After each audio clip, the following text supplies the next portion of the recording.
Welcome back to the Anbennar DevClash, and today we have... Hello, Oh my gosh, welcome. we have me in the background. Hold up, Welcome let me back fix that. to Shut up, me. That was unfortunate, but I fixed it. It's fine. All players have arrived. That's good to know. So, I'm going to read you out a proclamation. A proclamation, and we should go and have a look over here. The infernal host is back in Bulwa. So, hear ye, a dire proclamation to all denizens of the realm. A malevolent alignment of the celestial spheres has unleashed an apocalyptic force upon us. The infernal host has descended upon the city of Bulwa. Once a shining beacon of prosperity, Bulwa now lies besieged, its beauty marred by the relentless fires of damnation. These infernal creatures, vile emissaries of chaos, draw their sinister strength from an unholy portal that binds our world to the nether depths.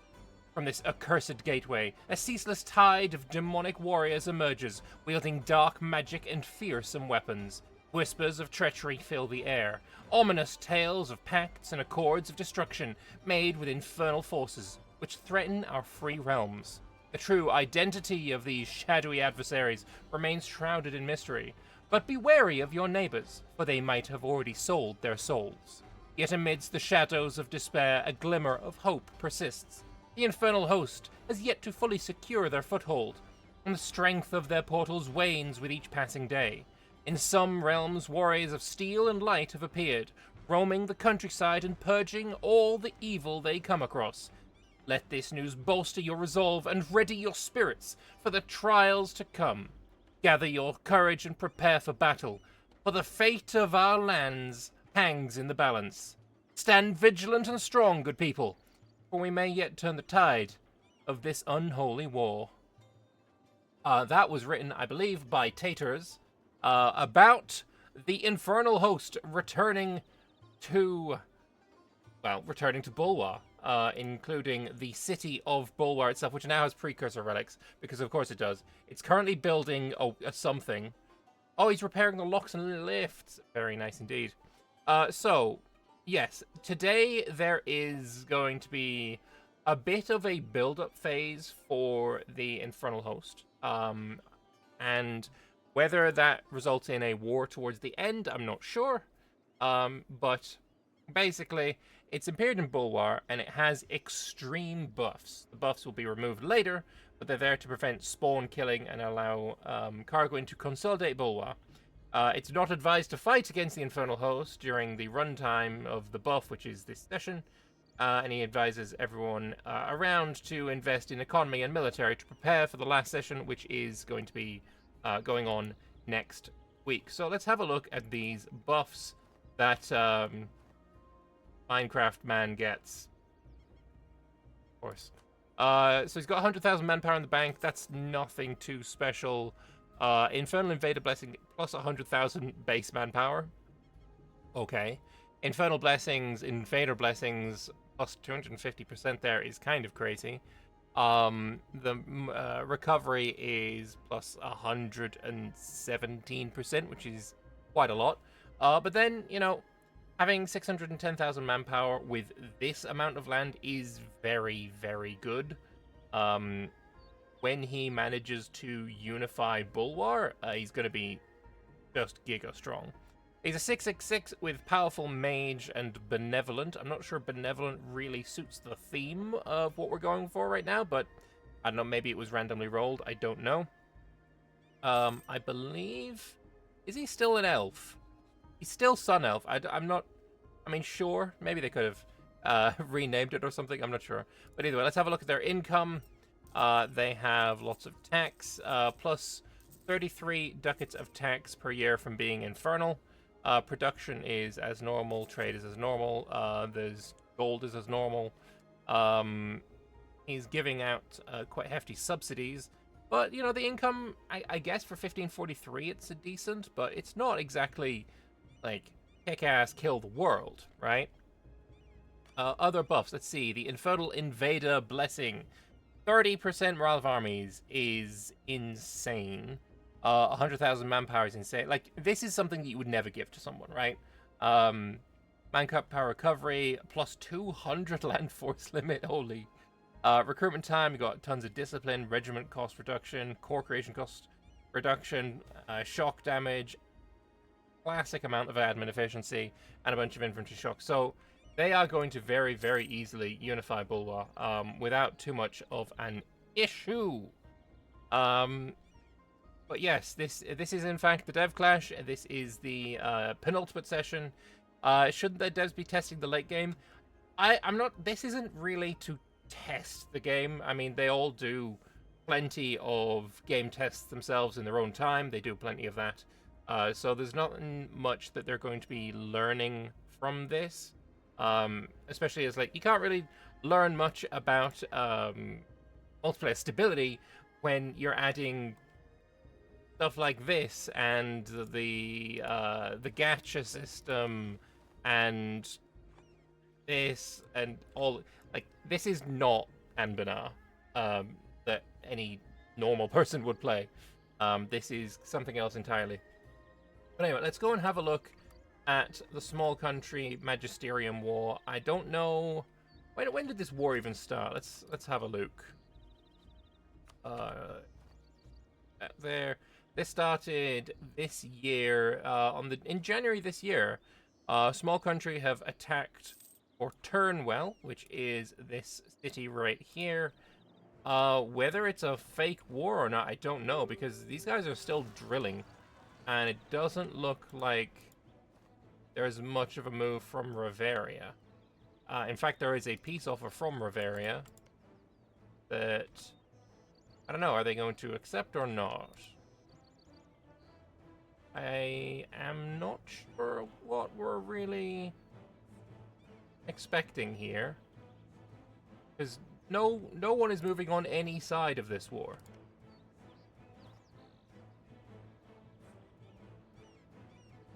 That's some okay. Maybe someone could enlighten me on that. I don't know. But let's move away and look elsewhere. It looks like the Ketielsha and Shalazar war has ended, and Ketielsha has taken quite a bit of land from Shalazar. Umoji Bashidi very much getting done in by, let's be honest, the fattest hug box in existence. Maybe not as fat as the one I'm facing on Wednesdays, but pretty fat indeed. Fanavossi tried to take part, but I think all that ended up happening was they took out a bunch of loans, didn't end up doing much, and then peace was declared. So, yeah, not much to really talk about there. But we shall see how things go. We have, of course, the Golden Dragon Empire that did get involved in that war, and they're doing pretty well. Tons of inflation, which is kind of crazy to see. But I believe they have not got artificers yet, but the Phaeton player has, right? Yes. But they're not building any because for some reason Phaeton's artificers are just terrible. I mean, there's no two ways about it. Those modifiers are absolute garbage compared to someone like a Nimskod, which unfortunately have died in this game, so I can't even show it. Gomoport, you have artificers, right? You have artificers. You do, and yours are actually decent. The fact you only have 7 of them is irrelevant. But he has inventions. Unfortunately, I can't look at them, which is certainly unfortunate. But yeah, they have this proposal to establish a hierarchy. This is what we were talking about with Experiments. He's talking about the Triarchy being one of his favorite nations. And this is what he needs to do, is to basically conquer. It would be nice if in here there was some requirement for a cultural acceptance of is it goblins and kobolds that are part of the Triarchy? And he's oppressing both of them, so I don't know, it's like Gomoport annexes all of this land, he's oppressing these two minorities, and like, you know what? I'm going to form a nation where I give up 2/3 of my power. I don't know. It doesn't seem to be entirely within the realm of normalcy. Yeah, he didn't even get Turnwell in the end, so I don't know what the deal is with that. Yearly Republican tradition. I mean, why wouldn't you just take that now? 30 years of extra Republican tradition. Maybe they're waiting for... I don't know. Their next election is in 3 years, and they have an election, I think, every 4 years. So, yeah, I would be taking this buff instantly, because you're already at 77. It's not gonna go to 100 before your next thing. I bet MJup would love this world. It's gnomeless. Yeah, probably. Probably true on that one. Yeah, let's go and have a look at the Infernal Host as they blitz their way through the enemy. They have plus, 70% siege ability. That certainly helps. 7-day siege ticks. I imagine if there is going to be a player war with this, it would not be close. But that's why I guess they're going to be waiting until next session, and then apparently the buff will be removed. So this is purely just to allow them to unify Bulwa. Though with Rombenia going all the way to Sardazar, they're definitely not getting all of it. I wonder, do you still have missions? Infernal Host missions. These are... like, this is vanilla. This is base mission tree of nothing. But this is 1 Zia. The Chi thing is all 1 Zia. Yeah, oh yeah, it is just all... Why did the Infernal Host get the 1 Zia mission tree? That's very strange. I guess 1 Zia has a... like, this here, rebuild the army and fortify the border. Like, I'm fairly sure these are very, like, base mission tree default thing. Until they get to leading the Zia. I mean, Infernal Host having leading the Zia as its as a mission is... I mean, it... yeah, I don't know. I have no idea why that is the case. Sorry, you do not get to keep your... sexy Sarian, not Sarian, the other one, Varamhar mission tree. It is not allowed. So I wonder, how much is he actually going to be able to take in this war? Like, what is... I mean, with 40 admin efficiency. Oh my... oh, it's disgusting. It's filth. It's actually filth. I've just seen the numbers. Oh, boy. Oh, the end times, really.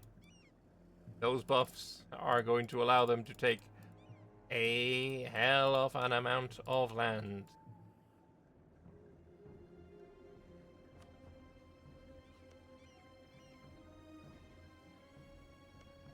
That's crazy. That's crazy. They're gonna take the whole ass thing.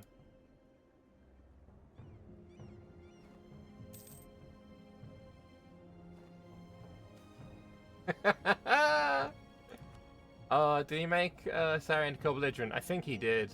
Yeah. I think he definitely did. That's crazy. But okay then. It is what it is on that front. Let's see. Now, Lenny, did they come back? Yeah, they did. And they're currently losing to rebels. Old Sun Cult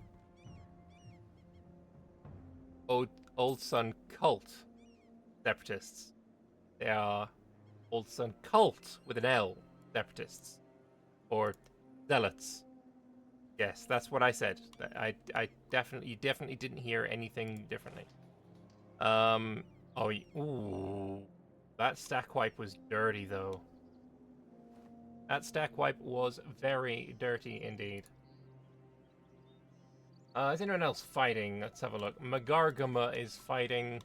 That doesn't look too relevant, though what I did see is, if we go to the trade map mode, that is a lot of Dames tier. That is a heck of a lot of Dames tier. If I was Zabu Tonyask, I would be looking to grab that for myself very, very swiftly. Because that is quite nice to look at. Bloody colonialism. Colonialism spawned 44 years ago. That's crazy that you don't have it.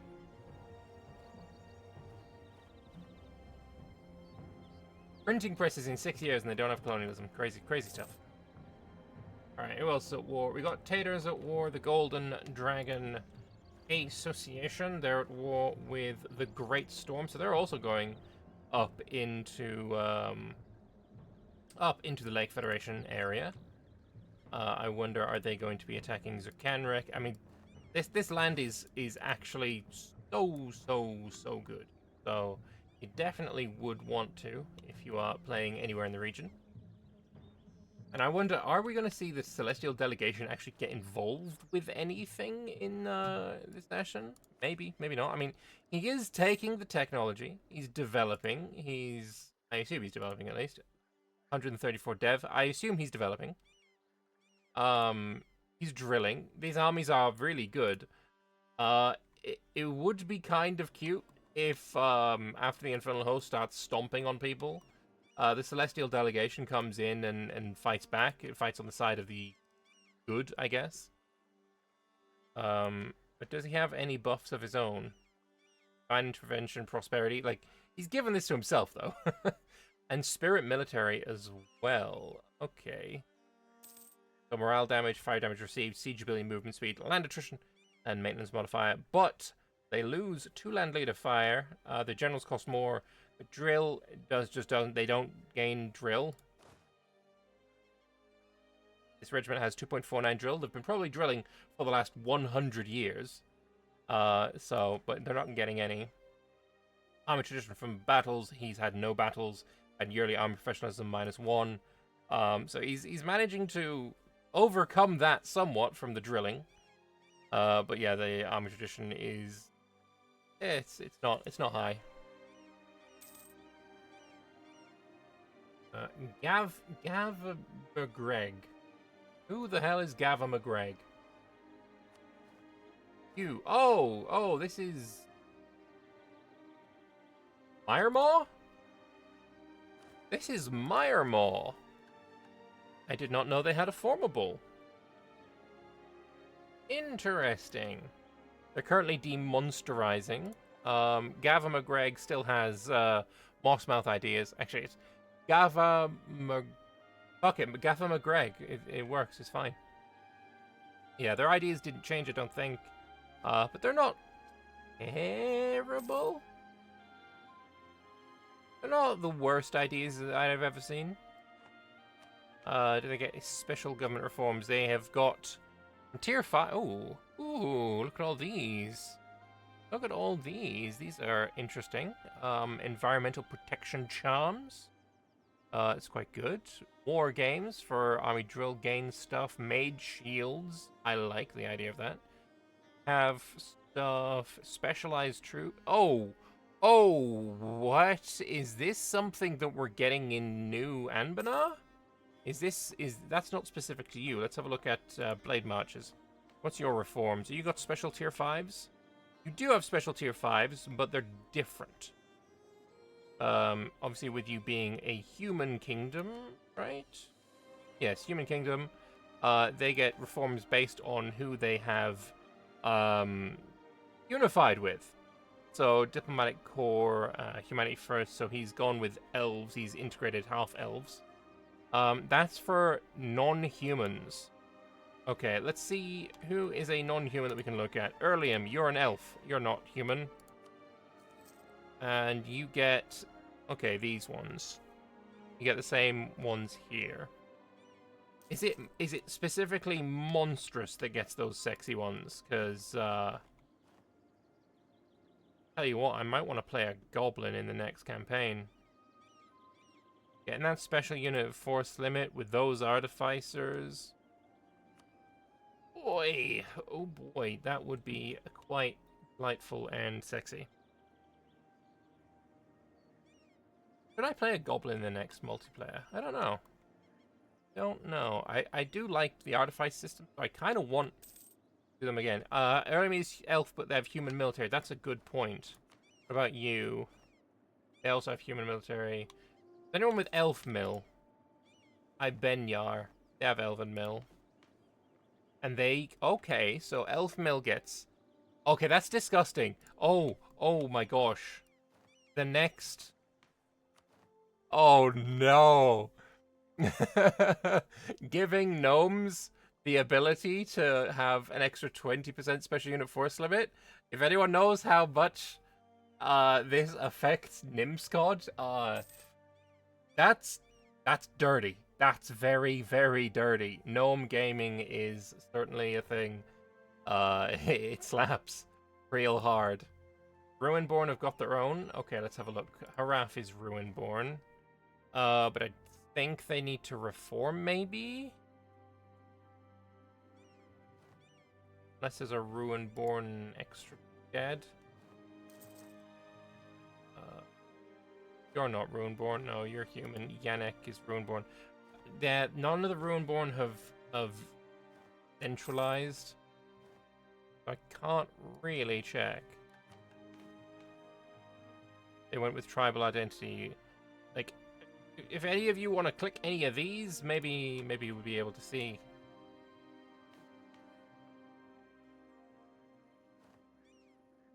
You're a Oh, okay. Tribal warfare. This is new to me. Extra ICA, but you lose a bit of CCA. Okay. Especially in a force of fraction. We like that. Interesting. I like this a lot. I like this a lot.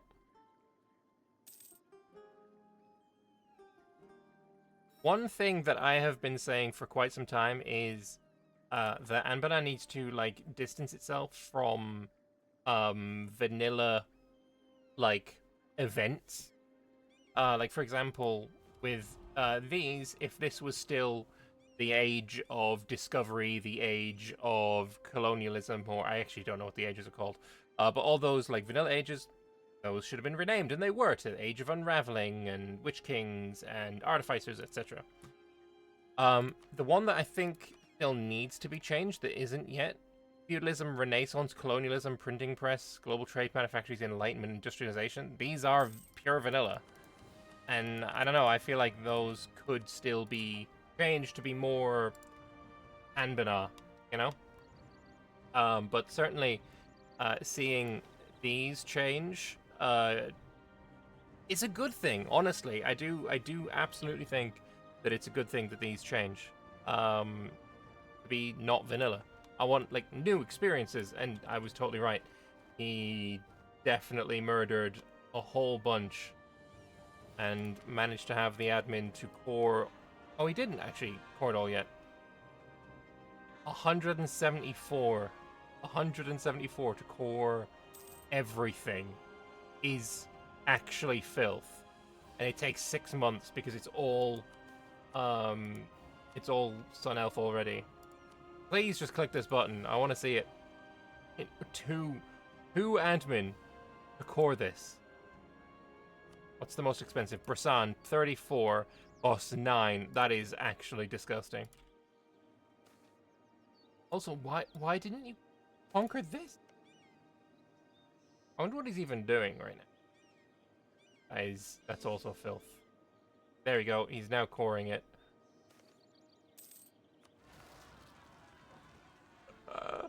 Oh, that's crazy. That is crazy. Did he get an expansion to his GovCap as well? Yes, he did. Plus 200 and 100%. Fair enough then. That is quite a huge bit of an explosion of power. Zaboot and Ton Yedidask nailed that. Is also going after a bit of Leg Fed. Golden Dragon is now going after. Oh, they're going into a bit more of bloody Eardand. Don't know why I was blanking on the name there. I imagine going for the extra trade precursor doodads. Although trade here has not been reworked to the point where you can get trade from down here to go towards the old world. It would need to... I don't know if I like this idea or not, but maybe it should be that Sarmadfar is the one that goes all the way back up to here instead of the Eodund. Printing press changed to artifices. I agree. I think that printing press in 1550 is when artifices should be unlocked for everyone. I absolutely agree. I think gnomes should still get it in 1444. You get a 100-year head start. But printing press, I mean, you can very much easily imagine the lore behind it is, well, the gnomes have now managed to print out their designs for the masses instead of them being, like, hand-drawn, right? The blueprints for their artifice. And then printing press is what spreads artificery. That would be fucking cool. And then everyone gets to enjoy it. Especially in multiplayer where artificery is just something that either just gnomes or just goblins experience, and then nobody else gets to play it because, you know, artificery comes with the age of... Is it Enlightenment or is it Manufactories? I think it's Manufactories. 1650, everyone else gets artificers. And then, you know, games are usually pretty much over by then. So yeah, that's my take on it. Maybe the Anbennar Devs will listen to me and implement my ideas, but who knows?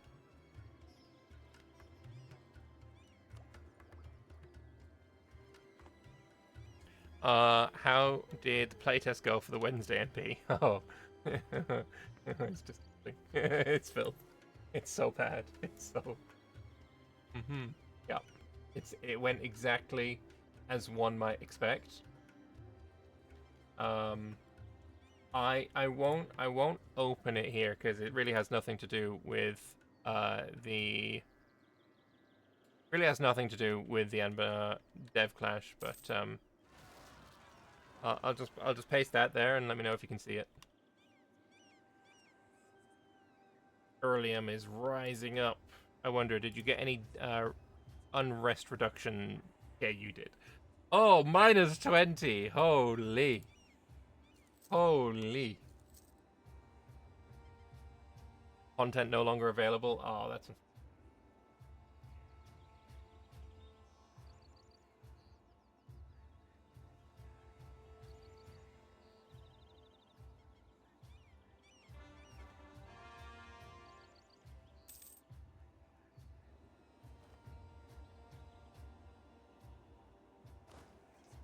God damn. Extra morale is kind of slapping. But yeah, I mean, I'm looking forward to Wednesday. It should be a good time. He's got Kazrael. I do want to test out Infernal Court. That would be a lot of fun, I think, to play around with. Maybe in a multiplayer. We'll see how it goes. One Zia is wanting to ally the Infernal Host. Are we going to see that? Is one Zia one of the enemy countries? I imagine so, because they're allied with Bim Niao and Aruwukalin.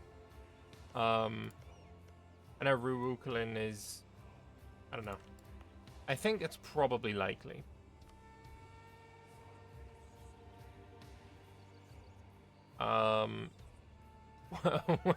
One thing that he was not given was religious abilities, you know, missionary strength. Is very funny. One thing that was forgotten to give him as an OP buff. But it's fine. Was that 17 ducat missionary? Yes it was. I imagine Sariand is probably very heavily... Yeah, 90 autonomy. The smart play here would be to do this, and then this.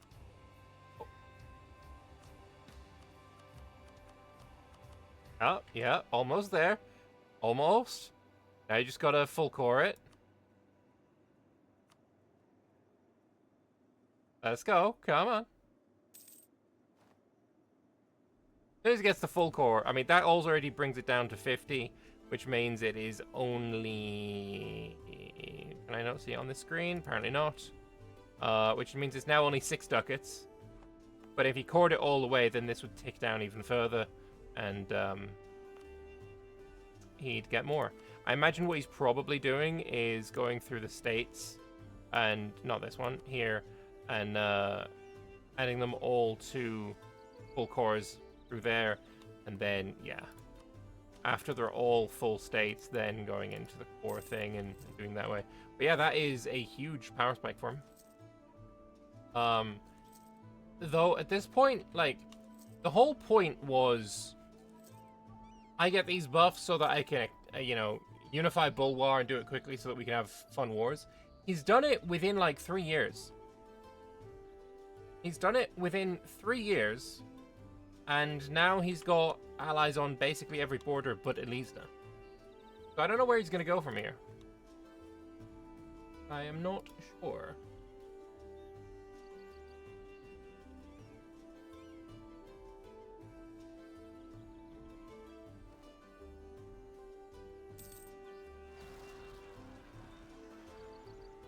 Bit of an infernal hug box going on, and either way, it's fine.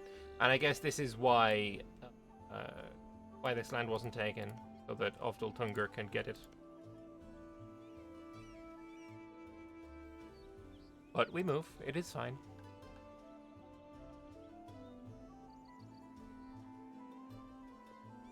Infernal Court as a deity for +5 missionary strength. Infernal Court seems like a really fun religion. Like, everything has got positives and minuses, right? So, sure, you can go with the extra 15% morale, but you're not going to be deving while you do it. Or you could go with the 5 missionary strength, but, you know, your aggressive expansion might suffer. Or, you have the same. So do you. You're not one. You're not one. You're not one. Oh, Infernal Court. Wait. Oh, Syncretic Infernal Court. That's fucking funny. That's great. I'd love to see that. Anbennar. Yeah, they got that one as well. Extra construction cost reduction, but your taxes are going to suffer. I'd actually like this one. I think that would go with that one. Oh, and this is, Hammerholm has formed the Balgaric Empire. That is cool AF.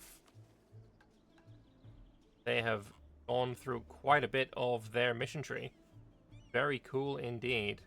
If we're rebelling at the time of the mission, we'll gain another -5% dev cost and 10% defensiveness. If we're Coronite, then 5% manpower, 10% defensiveness, and -5% fort maintenance cost. If they're Regent Court, -10% dev cost on top of his existing effects. That's cool. I like that. Now got... Oh, excuse me. Other things that he needs to do. Dwarvarod 1 needs to have Dwarvar Rail or Advanced Rail. I guess it's fine that it's owned by Kugdir. Yeah, it is. Any province has livestock at 15. Literally only needs 1 15 production livestock province. Okay. He's done the stone stacking. He's done the gifts regiven. Here he needs 5,000, and you get steel walls. Oh, plating the Castanorian walls with steel would be actually kind of goated. Love that. Another 5,000, and all highlighted province gains plus 0.5 goods produced will have a 65, 30, and 5% chance, respectively, to change their trade good to iron, copper, or gold. Holy. That is quite a lot of provinces. Nice. Here, everything there is done other than having a livestock province. And you'll get paper in North Castaneath. This looks like a really fun mission tree, I'm not going to lie. I quite like that. Bad chance of me playing an S-Can for a while, though. I've seen the devs want to change the deities so they give less bonuses and no drawbacks. I'm not sure if I like that. It would bring it in line with the other religions, at least in CANNOR. The only religion really that does that drawback business is the righteous path. So, you know, lower manpower recovery speed, but you get extra goods produced. Higher general costs, but the generals get 2 shock. More combat ability, but you get less force limit. Like, these ones, I don't know, some of them are really good. Some of them are less good. I mean, I would take temple communities because, sure, less global trade power sucks, but you're in a really shit trade node and you're making bugger all with trade anyway. Like, in comparison to his other incomes, trade is just shit. Like, when you're making more taxes than trade in 1547, you know you're in a shit trade node. It was Brosur, I remember, that reworked the Cannorian trade node. Can we get him to rework this so it's less cope? That would be great. Somebody go over here and fix this mess. That would be actually fantastic.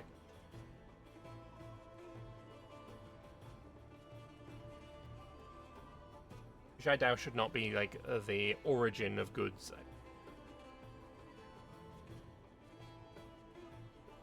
I think mainly the problem, though, is for their trade system, there has to be an origin, right?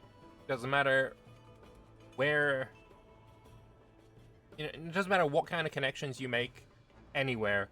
At some point, you need to have an origin province, and wherever that origin province is, or provinces, is just gonna get fucked. And right now, the origin province is Haiban, and they just get fucked because no trade stays here. It just flows out into the giga-powerful Gulf of Rahan, or quite powerful K-Sam. You feel like Palace and Rahan needs an end node? Gulf of Rahan is kind of a pseudo-end node. Very, very easy to check the trade here. Because this is not a powerful trade node. Davarol is very, very low dev, at least at the start of the game. Very, very, I mean, it's still really, really quite bad. It's not ever going to be a place that pulls a significant amount of trade. I mean, this is proof, no? It's never going to be a place that draws a significant amount of trade out of one of the most singular powerful trade nodes in the game. It just straight up ain't gonna happen.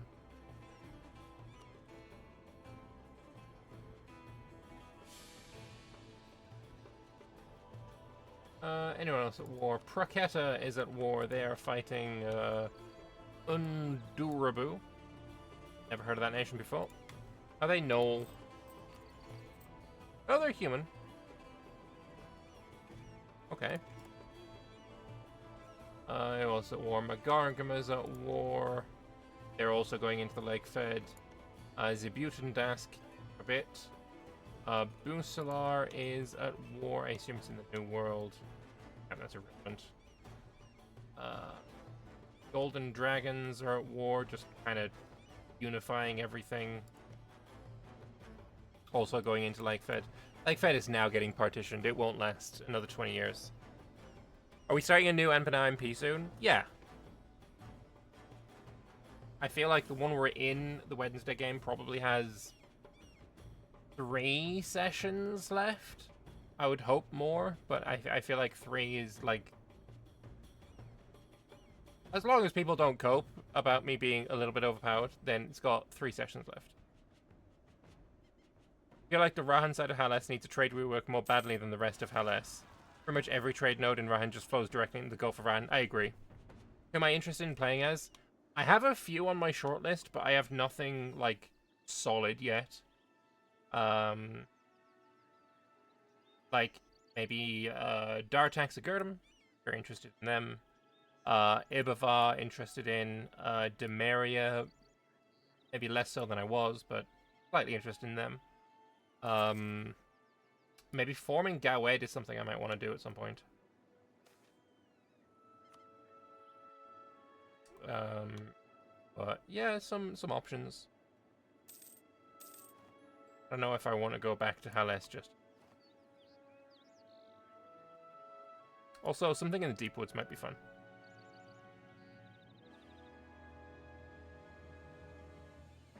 Bim Niao is at war as well. Just cleaning up the Raj. As is Nadim Raj.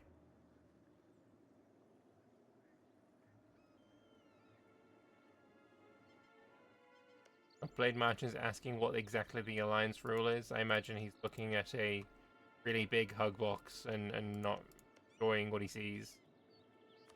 Still got Corvuri. He has started to annex it though, and it is going to take 20 years.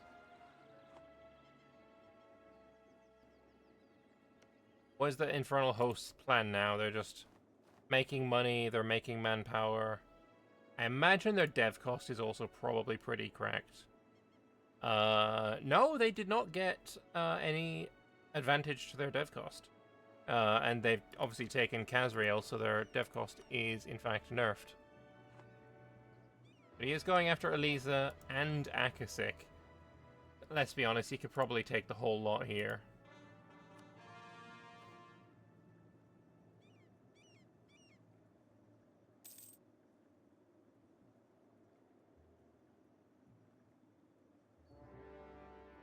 Oh, that's another war.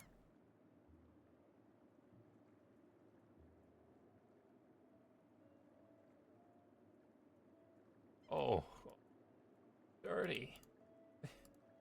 Nobody should be allowed to have this amount of admin efficiency. This is filth.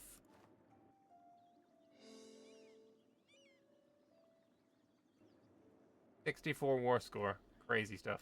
And who's this war against? Mulen. Oh, he was sold a path through Rombenia. Makes sense.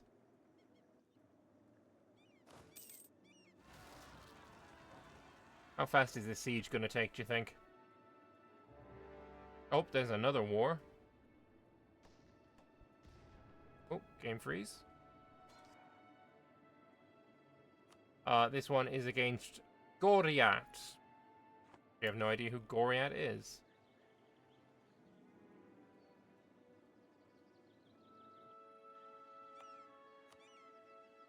Oh, against Zerna Minerna. Ah, he's going with the host of Sloth. They are autonomous vassals. Okay, I didn't realize that.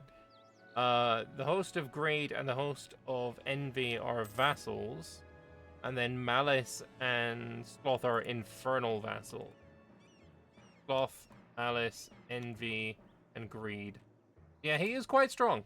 We could in fact declare him as quite strong.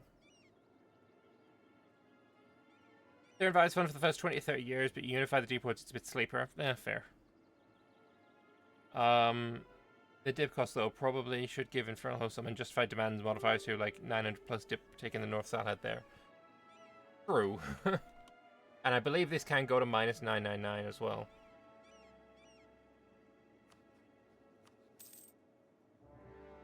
There's another war. Askastor. This one automated, yes, instant.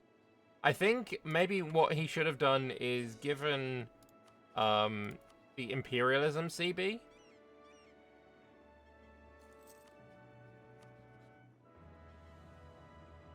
Or the Monstrous honestly, Monstrous Conquest probably would have made sense as well. It's a shame he wasn't given the Daedra with a fucking gun. Holy, that actually looks kind of cool. Daedra with a shotgun. You love to see it. But yeah, these models, I made sure they're cute and unique, but, you know, this is an Infernal Host. This is Minecraft.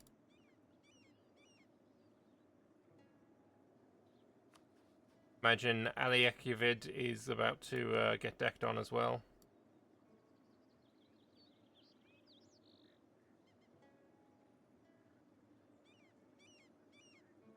But, yeah, that is not going to take them long to take a shit ton of land.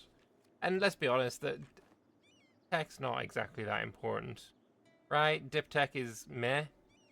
Does he get any big bonuses for being what he is? No, it doesn't look like it. No tech cost reduction. Are Infernal Hosts just demons from hell? As far as I understand it, yes. Or it's like another plane that is below.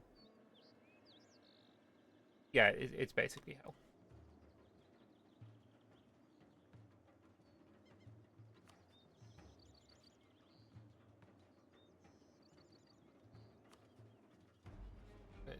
Who else is right here? So Merlino is on Verkal Gulen. Experiments is there on Pug Deer. They're doing all right. We got Verkal Gulen coming into the Tree of Stone. And they've managed to grab themselves Earth Seed as well, so they should have a nice bit of... Wait, there. Oh wait, he's gone Dwarven Pantheon instead of... Sure, if you've gone Dwarven Pantheon. No, you're Regent Court. Are there none left? Kanza, did you stay? Yeah, you stayed Ancestor Worship. Ancestor Worship would... I mean, they had unlocked 3, but now they have none. How sad.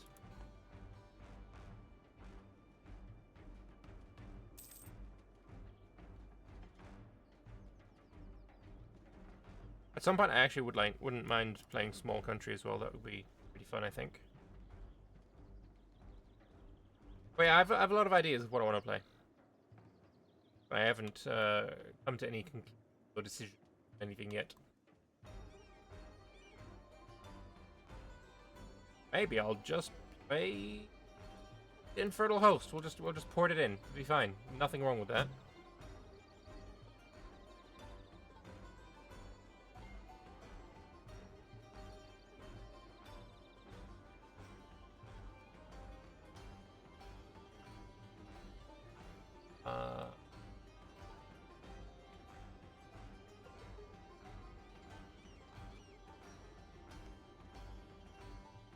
These alliances are pretty fat.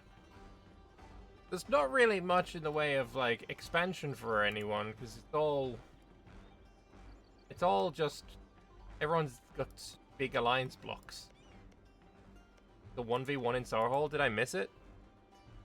Between whomstedovde? Who do be attacking, Everest? Wait, Everest, you're playing. You're not ever greedy, though. Are you ever greedy? No. I know what your name is. Yeah, you are ever greedy. Okay. Who are you attacking? Is it Nileni again? Are we going to have the 17th Malakamengi Nileni War?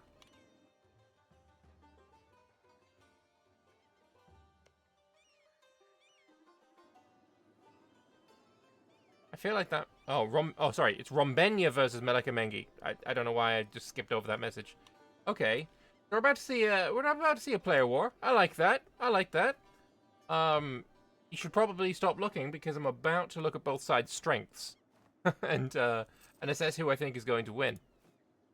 So, on Malakamengi, we have 100 units, including 33 artillery.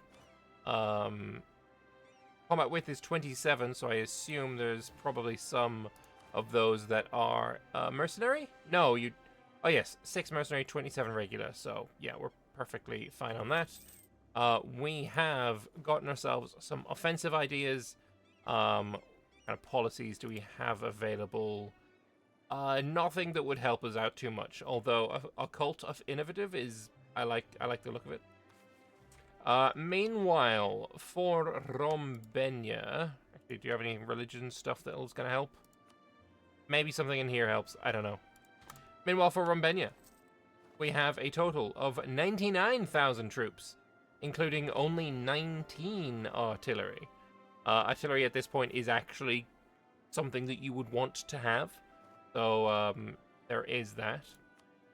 Idea-wise, quality eco, so there is a discipline policy here, 5%.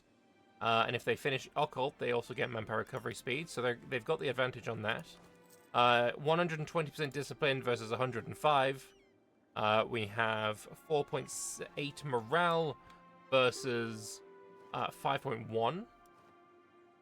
So there is, in fact, a bit of a disparity in that.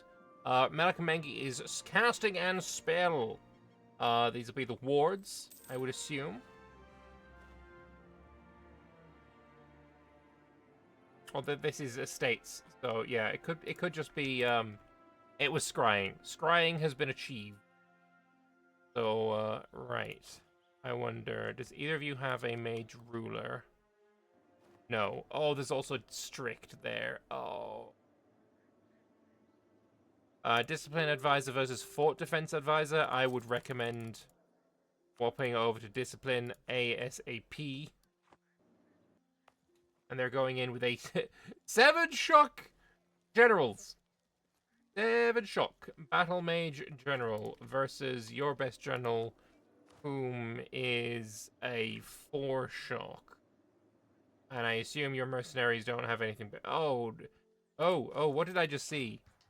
Okay, that was a good stack to go in to start with.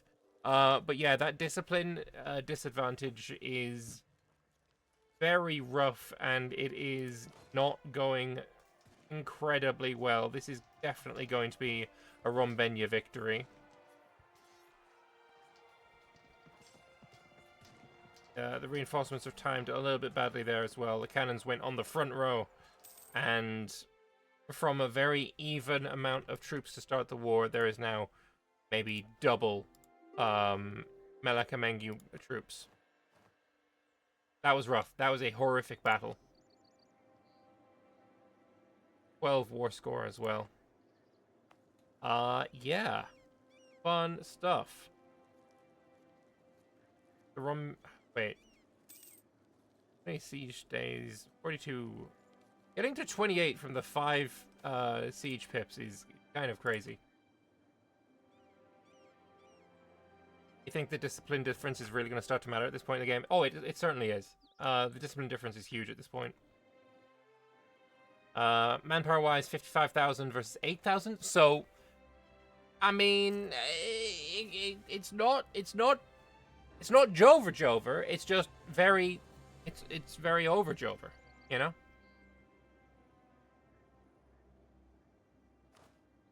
Tech-wise, there's no tech advantages there. No. Wait, was that a peace offer? Sounded like peace offer.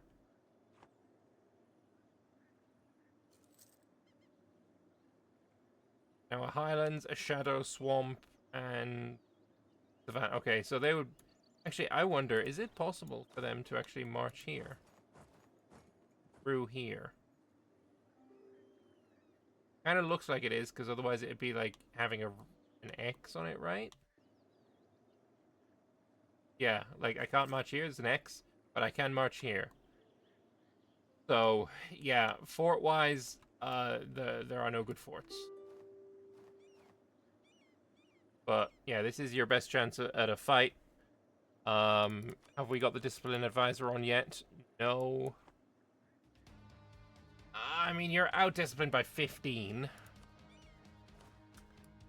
We have human military versus roll. Okay, it's over. It's so Jover, it's not even close to being over. It's far beyond that. Roll military is much better pound for pound than human. By not an insignificant amount. These trolls, they do slap. And they also have the Hellfire Signet. Which, I mean, okay. They have Scrying at War, Army Enthusiasm. Military Reform is quite nice to have. Uncanny Knowledge is quite nice to have, but it's no Signet. And, I don't know, when you're facing these unit models, I think you just lose automatically, right?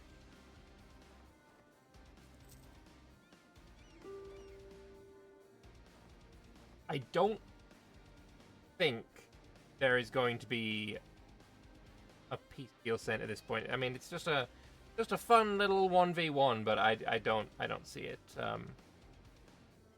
going through. I think The war is already basically decided. The higher quality war mage generals and the best opportunity to defend that fort in the Highlands is now over. Now it's just Dak Menda, which does feel like it could be a urban terrain, honestly, with the shape of it, you know, the estuary and all that. The key gas estuary. But I just don't see it going. What I will say is this army, while it does fulfill combat width, having an equal amount of combat width for the front line, not good enough. That's definitely going to help. Not enough, perhaps, but it's going to help. And I don't know why Rombenia is pulling back. Yes, now click this button. Good boy. Good.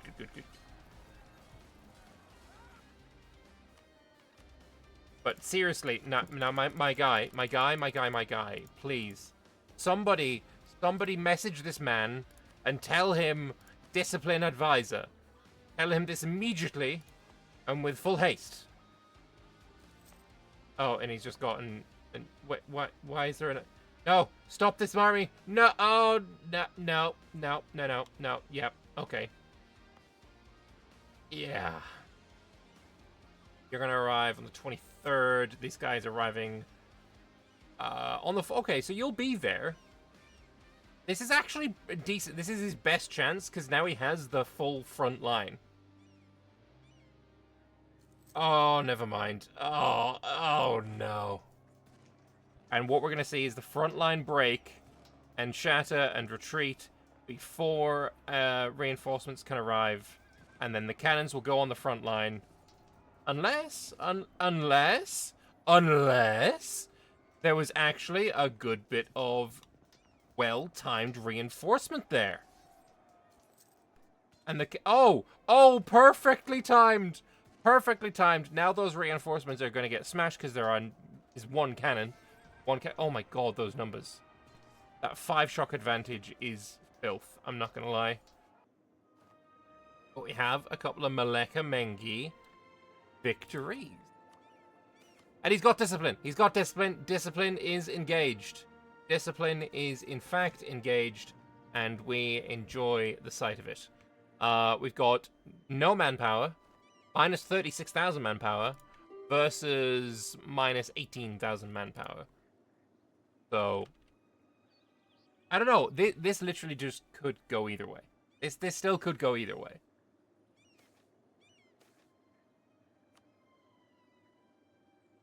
Yes, take. I swear you better take this one. Take 21,000 manpower.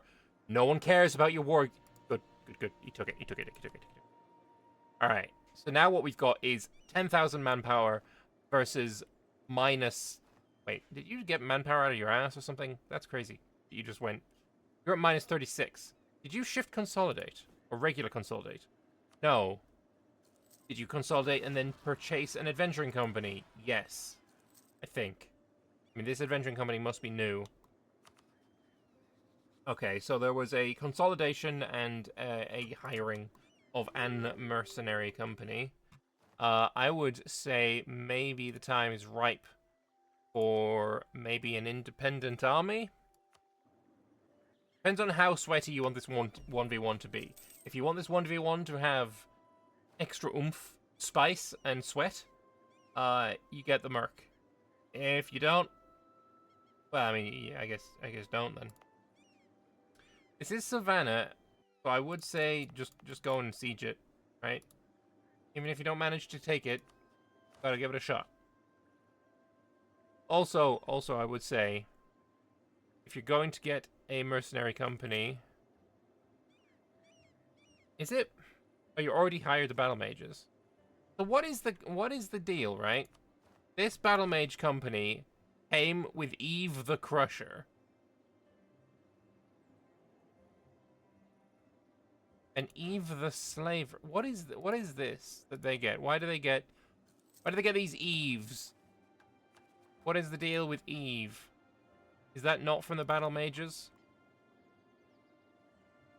I would say, honestly, I think that should get 4 mage generals with the battle mage thing, right? I think the battle mage merc company should come with a battle mage. It shouldn't be 11 shock. It shouldn't be anywhere near that. But if it was something like 8 shock, fine by me. An Artifice General should come with, like 8 fire. Not gonna lie. Or just +2. That would be nice. There was a teching up, but it was not military tech for either. The siege now commences.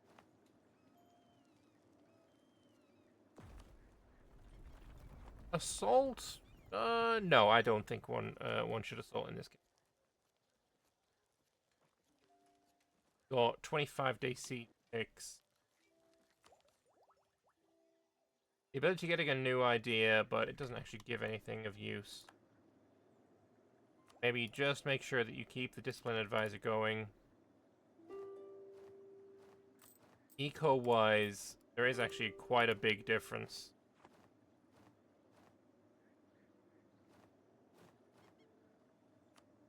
Still 100,000 troops, and they're actually back to fully kitted out.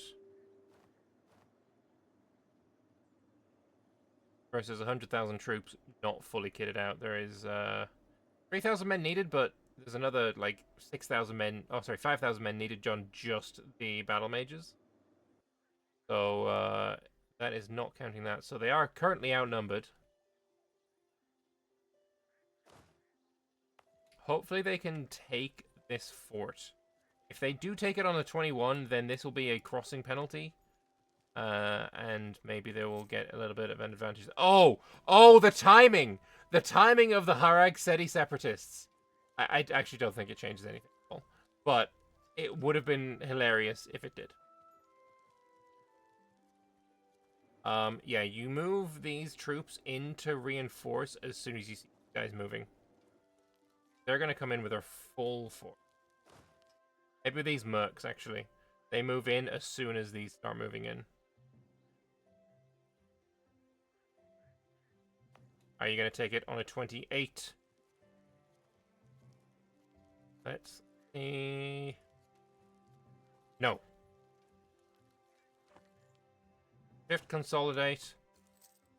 Good, we saw that. And the battle mages, the first one's in. Regular consolidate. Consolidate, please, please, please, please, please, consolidate. Do it! Do it! Do it! Consolidate! Come on, consolidate. Oh. Well, that's unfortunate. Oh, the full back row cannons just isn't enough to overturn that crazy strong troll military. Is really, really rough to see. There are no reinforcements, so this is it. Not even going to be enough. There's another 27,000. Are they going to be too slow? Are they going to be too slow? The backline is breaking for Melakamengi. I feel like these guys are going to be too slow. No, they're not. They're going to get in just in time and win the day. Or 19th. Are they going to be a day late? There were 2 days late. There were 2 days late. Absolutely insane. Oh, those casualties. Oh, I don't even think they care that they were late. Oh my gosh. That was painful to look at. Ugh. That was actually a pretty valuable fight. They did way more casualties than they lost there. Ouch. Ouch, ouch, ouch. Very, very painful. 70,000 versus like 40,000. I don't think Melakamengi's got this. He's won battles there, basically purely down to, I hate to say it, a little bit of a skill issue, right? But it honestly doesn't matter. It honestly doesn't matter. But firstly, those battle mages were 10,000. Now they're down to 285 men. Put them in there for the 3 siege. But honestly, you need to re-roll your mercenaries. They need to be fired. You're currently completely out of manpower, so consolidation and hiring a general would probably be your play. At least you got the fort back. That's quite nice. But yeah, we're back to square one, except both sides are completely drained. Then again, he's just consolidated his troops. Wait, no. He has no fucking troops. He has no troops. 21 regulars. He's all he has. The rest is straight up mercenaries. This is a mercenary army. Whereas here, the majority of the army is still made up of regulars. The Oxtru is going full merc on this. Loan-wise, 2,800 versus loan-wise, 2,000. Oh my god. Oh my fucking god. How is he still at... Wait, no, we're looking at the wrong country. Minus 466 Diplo points. Crazy stuff.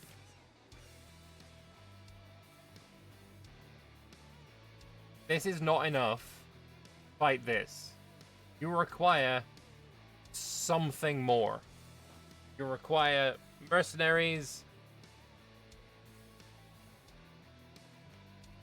Honestly, the thing you require most of all is a cessation of hostilities, because you're not winning. But, you know, it is what it is.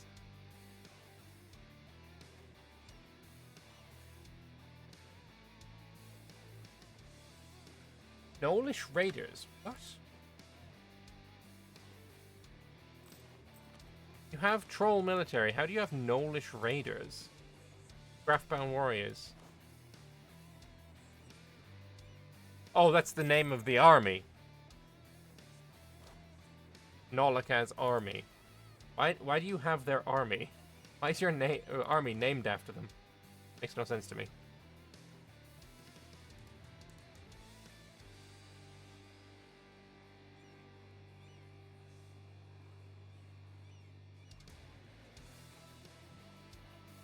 If I went for these generals, I feel like it might be a little bit more even.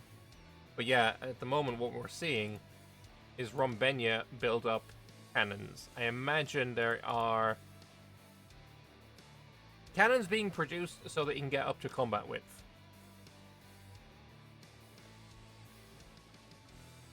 This is definitely the weakest point, though. Yo, ain't no way you're deciding to be aggressive. With that manpower and that quality disparity, you're deciding to be aggressive? I mean, okay. You are going to heavily lose. But alright then.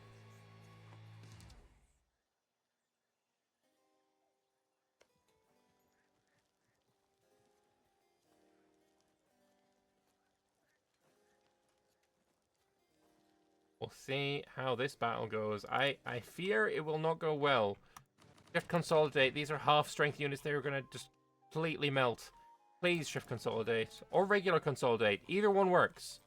But it is very, very important that you do that. You don't even have the manpower to reinforce them. So consolidating them is the play here. You are going to get absolutely demolished.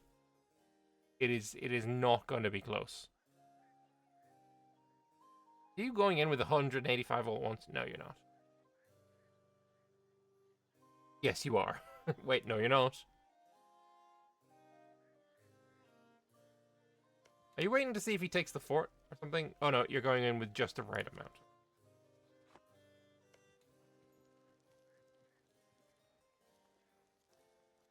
Well, here comes the battle. We do not have consolidations. This is going to be a very painful battle. Yeah, yep, yeah, yeah. Not good. Not good so far. Do we have a 6-shock general? We do finally have a 6-shock general. It does not help. You are still getting completely melted. Just, I mean, shock phase a 5 to a 7, and you get out damaged by like double. Belief is not enough to win this. There's gonna have to be a bit more than just belief, and yeah, I don't think you have that. Cannons are now starting to enter the front rank, and the battle is going to be over very shortly.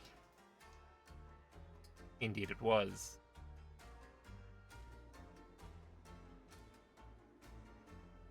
I mean, the casualties there weren't even that high for Rumbenia. Yo, maybe I want to play Yesel more in the next game. Maybe I want to play some troll military. They seem to slap.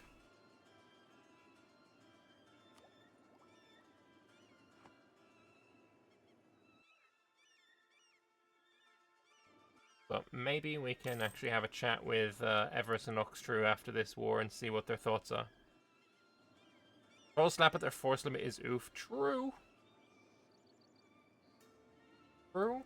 Funnily enough, that is actual facts.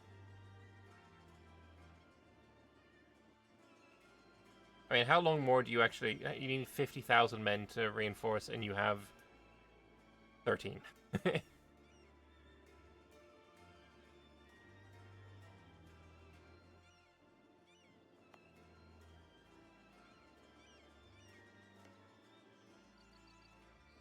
I don't see... Well...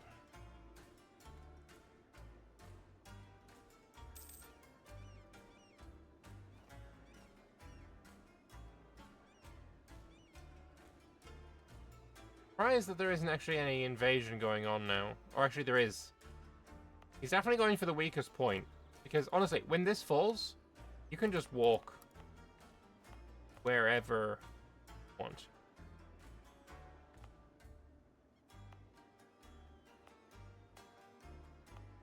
Get it here. I think there needed to be a fort. I mean, there's horrible terrain for forts.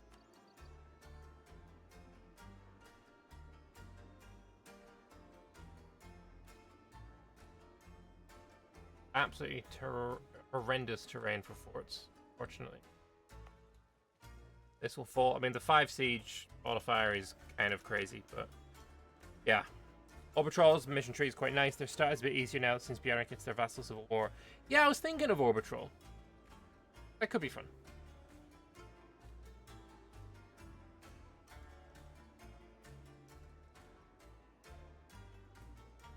We're about an hour and a half through so far. I will only be able to cast for 3 hours today.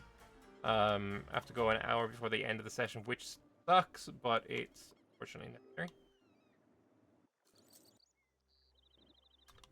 Colonel Host is saying that he missed some bits, but it would be toxic to take them. Some bits of what?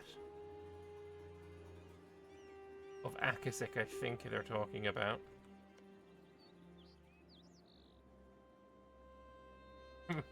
Wait, how does Akasik own this land? Yeah, Amanda's country got murdered there. But now Infernal Host is taking some Alekiavad and Ndurabu. Yeah, the next session, I think the next session is going to be a colossal world war between Infernal Host versus the rest. And I feel like that's going to be quite a fun one to watch. It is going to be a world war, you know, World War Hell, or Hell War. I don't know. There's probably some fun name that somebody more creative than me can come up with.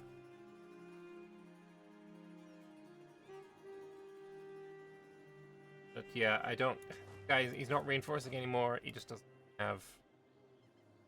I mean, let's just look at it a second, right? If we have a look, Graft-bound warriors, 10 pips, you know, pretty decent spread of pips as well. 10 pips versus the 4 plus 5, yeah, 9 pips. So they're a pip ahead already. And just the modifiers that you get as a troll. The shock damage, the morale damage, the fire damage received, the shock damage received is just insane. They recover their army morale so fast as well. It's crazy. And yeah, their penalties, they hurt, but really, let's be honest, that's you're taking so many fewer casualties that it doesn't matter. Whereas humans just get extra morale. They are the most basic of basic bitches.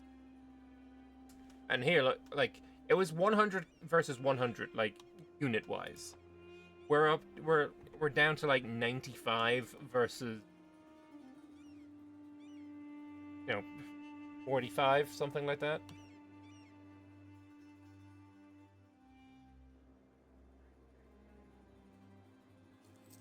The cute 1v1 is not so cute, and it's more like 1v 0.4.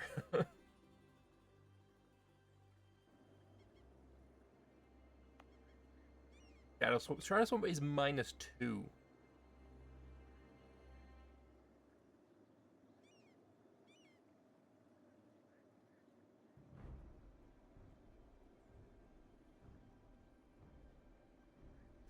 We have experience with 1v also of CANNOR. Yes, we do. Yes, we do, and we're going to have even more experience on Wednesday.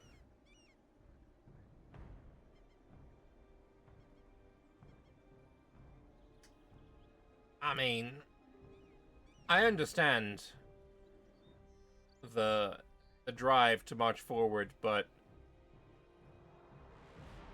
what do we really expect is going to happen here?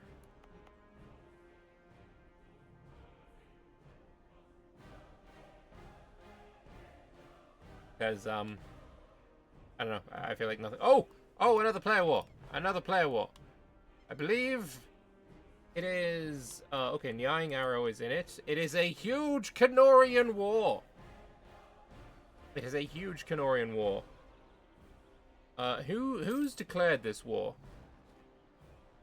Attacker against Aranyonia in the Blade March, a conquest of Arrowfield. So it was the Blade Marches that declared the war. And we'll see how things go from here. Instantly, Nying Arrow is marching into the Deep Woods to siege the vassal of the Blade Marches. Do we have action elsewhere? We do. Albaran and Anbennar are fighting. Small Country is arriving to fight Anbennar as well. And absolutely slapping because, going in with 2 cannons versus a fullback. Oh my god, that was disgusting. That was unbelievably filthy. What we saw was a stack wipe of halflings. Motherfucking Frodo Baggins just stack wiped Legolas. Is what we just saw. That is what we just saw. That was filth. What ideas have you gone for? Trade quality eco, so you will have the discipline. 125. Holy. 125. This is okay. 5 there. 5 there. 5 there. We're up to 115. We have discipline in our idea? No. Where are we getting that final 10? Where are we getting that final 10? Weapon, no. Full quality. Oh, inspirational leader? Oh, they rolled their discipline event. They rolled their discipline event. This is once per campaign. And they get it for having a level 3 skilled discipline guy. So, yeah, this is the perfect timing for Small Country to be in a war. They only get it for 3 years. But 10% discipline is kind of awesome to have. Meanwhile, like, if you're an elf and you're only out-disciplining a halfling by 2.5%, something has gone horrendously wrong somewhere. These halflings, they in fact slap. They do in fact slap. Are we going to see the Blade Marchers take the fight to the goblins? To Minecraft. It's EU4 versus Minecraft. Who will win? Well, I'd argue going in without a full back row of cannons will mean that you will lose. We instantly have reinforcements going in for the goblins, and while Blade Marches is a tag with a disgusting amount of quality, what we see is goblins with a disgusting amount of quantity and not terrible quality either. And yeah, no, what was going on here? You retreated a stack, but not fully, and now they're getting it. This is confusion. This is confusion. Aaron Yonya is just coming in and really ruining the day of the Blade Marchers. Blade Marchers thought he was going to have everything his own way. The Blade Marchers had, you know, Small Country who is slapping on his side, but he overextended quite horribly, and now he's on the back foot. They're going to get completely evacuated from Escan, and then they're going to march over and they're going to save Anbennar. That is what we're going to see. There is going to be a unity of a front, right? Once the Blade Marches are out of here, the front is basically unified, especially if they manage to go in and siege Arcacorver. It's going to turn around very, very quickly. Let's have a look. We have a total of 380,000 versus 480,000 versus 450 versus 500. Honestly, numbers-wise, it is about as even as it gets. It is about as even as it gets on numbers. Whether that's the same when you look at economy, I don't know. Who's playing Thieving Arrow? This is Seb. I just got here and did not expect Frodo shanking Legolas to be the first image in my head. Yes. Okay, the goblins have moved in, and we're now seeing the goblins shanking Frodo. You know, reinforcements from Small Country coming in and not too... Oh, no! No, Riveria, why? It was balanced! The very first fucking balanced war in this lobby. The very first. Why? No! Oh, boy. The first balanced war in this entire lobby, and we get, honestly, such a strange orders for this alliance. Riveria and, like, this internal bit that is completely surrounded by Blade March's alliance. What I will say is Blade Marches is now very fucked. Alright? They are completely surrounded on all sides. But they're going to go and fight the Silverforge now. I wonder, our Blade March is going to get any buffs. Raiding in coal? Excuse me? Blade Marches get coal in their mission tree? Silverforge can spawn coal. Interesting. But yeah, I might play Silverfoot. Coal and Wex. No, let's have a look actually.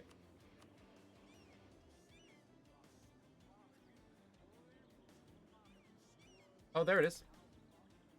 Yeah. Absolute coal, bloody monopoly. The coal monopoly is real. It is nowhere else in the world. Wait, why do you get the monopoly? Why do you get trading in coal when it's fucking here for Silverford? I'm sorry, excuse me? They both do, probably.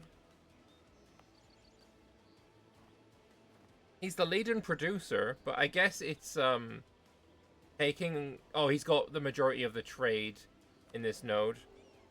39 versus 37. If Silverforge gets to 39, they'll get this.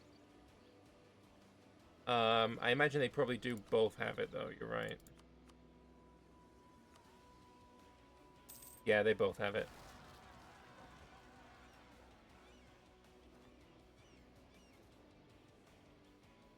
Right, where are we looking? Where are we looking? Have we got any battles going on? It's interesting to me that their side has not done any scrying, whereas Aranyonya's side has done scrying.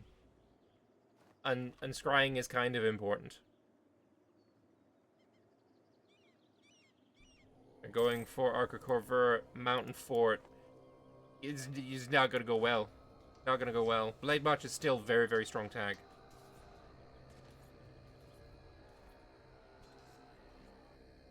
Yeah, get out of there. Now, if Blade March has just marched on this generalless army, they'd probably do pretty well.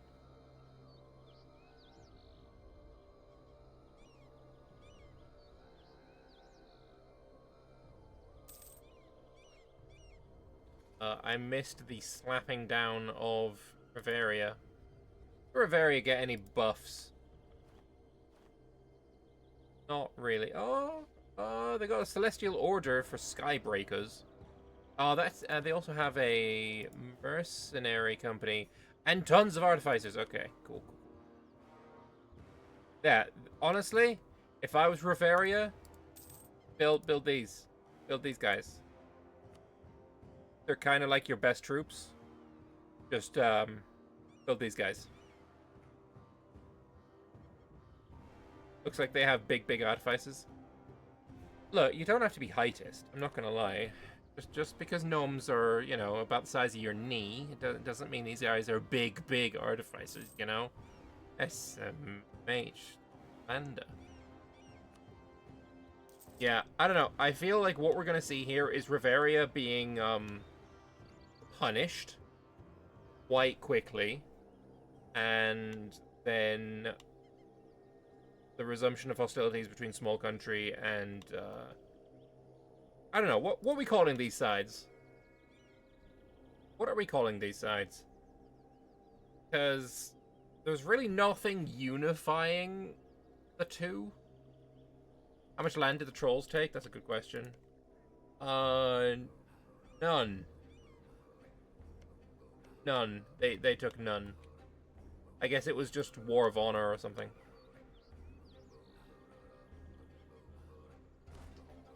Blade March is getting fucked up in their own territory. It's not looking good for them. Except them being completely separated from their friends is exceptionally rough. Oh, the Reach is now having a fight against Nying Arrow. But honestly, the goblins just have really good quality. We've got eco and quality, obviously getting that discipline advantage. They don't yet have their discipline finale, but even so, they're rocking 115. And they're feeding in troops quite effectively. There's no overstacking, or not much overstacking. It's honestly quite even. Those final reinforcements were enough to tip it, I think. Having this -2, if this wasn't there, probably we would see maybe a different outcome.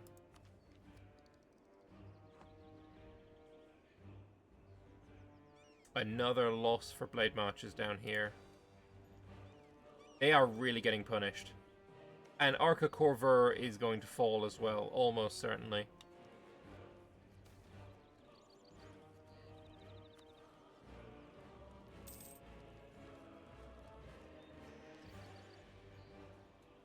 I wonder, are we going to see... Okay, we did see more getting involved. Sormanon has actually gotten involved with this one.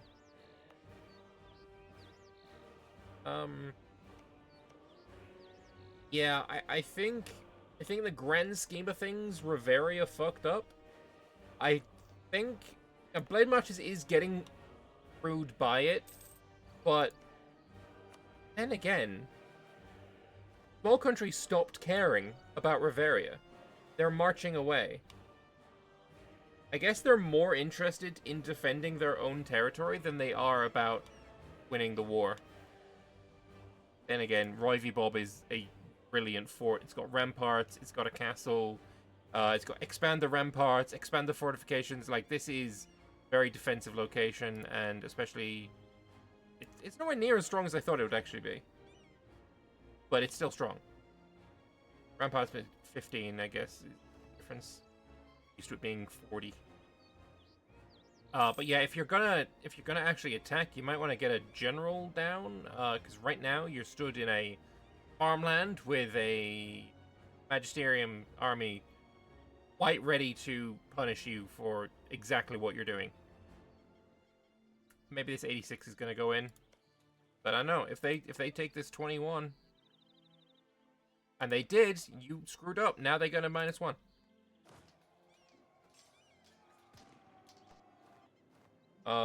They're actually not bad troops.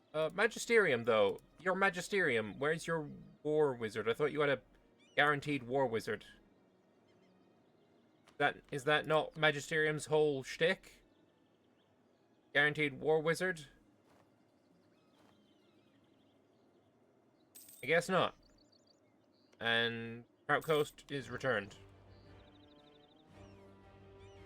Yeah, really, they'd want to get Riveria out so that Blade Marches doesn't die. Ruby hold a player. No, it is a vassal of Magic Cogumuelo. What a name. Carnators on the border. Carnators on the border. What are they gonna do? They probably won't be attacking Small Country because their allies are friends of Small Country. But I could definitely see them maybe attacking Magisterium and taking this land. That's exactly what's going to happen. Got a Carnator versus Magisterium war soon going to happen. I'm kind of convinced. That's if blade matches can actually last long enough.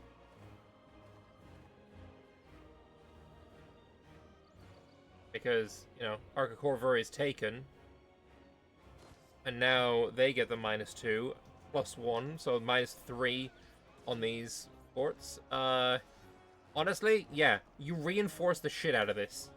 You get some of Nyang Arrow, you get some of Ibava.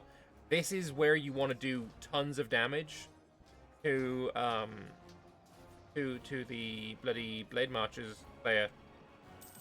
Shame that there are very few cannons left for you. But really, find somebody with a cannon stack and bring them down. Very important you get some cannons over here. Meanwhile, yeah, Blade Marches is just really, really hurting. They're out of manpower, and their recovery is being so hurt by all these occupations and by the war exhaustion that it's going to be. Are assaults not a thing in multiplayer? Assaults are a thing, they're just very dangerous. They are situational as fuck, right? If you do an assault at the wrong time and your opponent catches you while you're assaulting, rough. Also, holy shit, you got saved.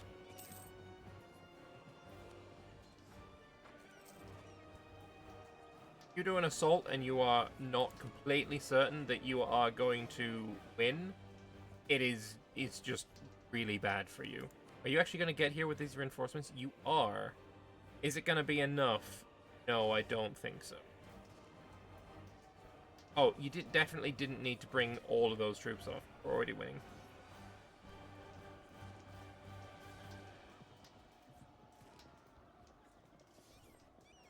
This battle is going to go the way of Small Country, I guess. The Blade Marches is going to get stack wiped, honestly. Where are you retreating to? Okay, alright, I think you're probably fine on that. We have Balgaric Empire joining the fight as well.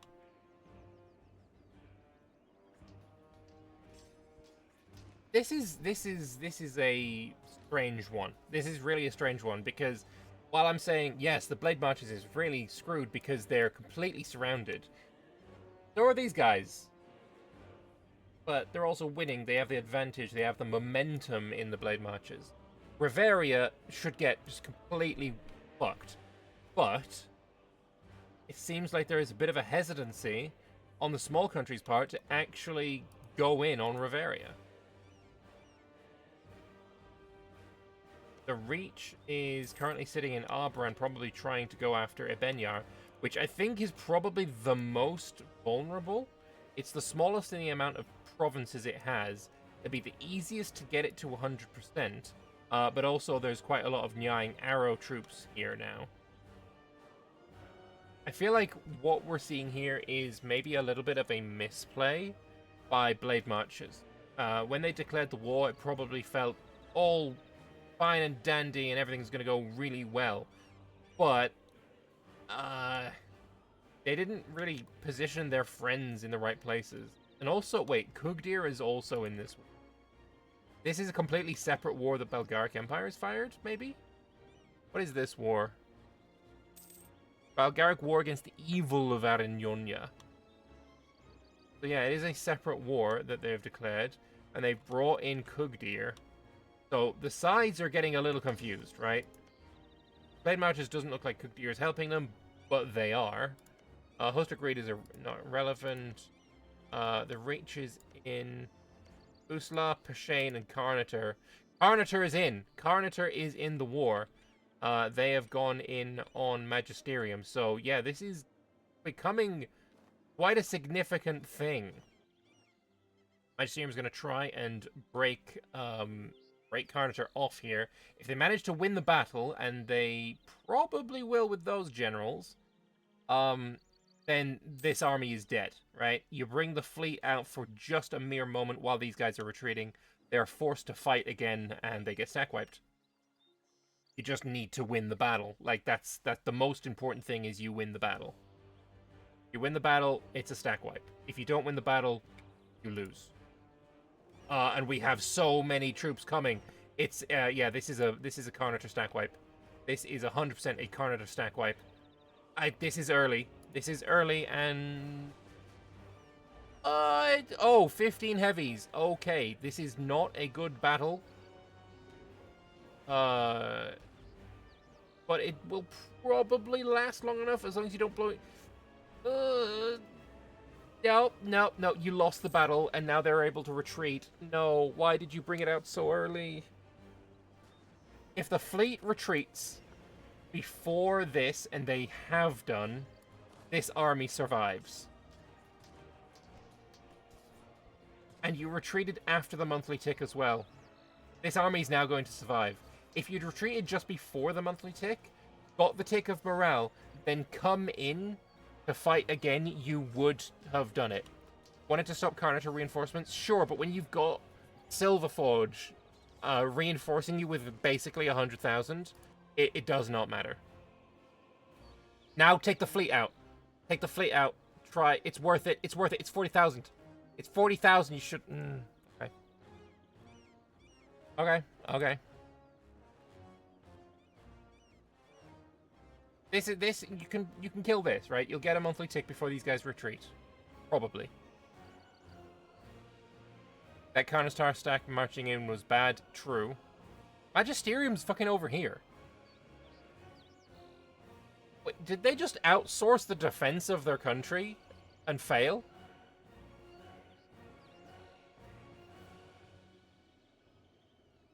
I'm so confused. I'm so confused. Did they just look at the morale and think they were losing? Even though they had, like, all the numbers advantage in the world? And probably the kill advantage as well? That was interesting. Once again, the small country just is not committing to Riveria. I don't understand it. What are you doing? Commit to the fucking battle.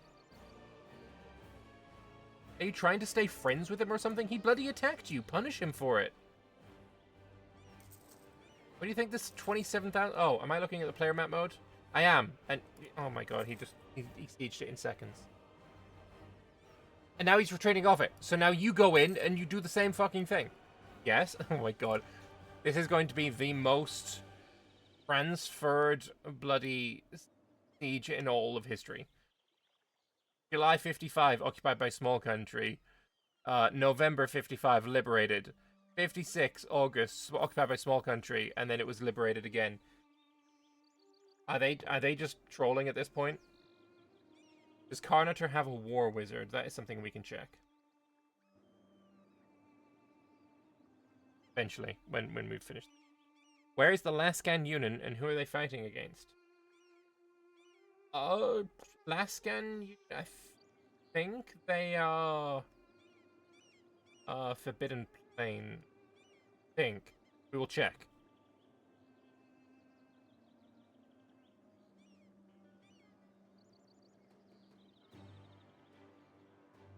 Yes, it's Dark Scale. Dark Scale. If they're fighting a player war, it's probably against Magargama. So is Magargama also in a player war?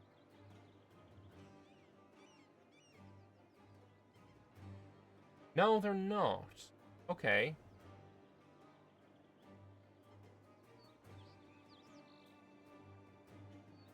The vibes, they do be exquisite.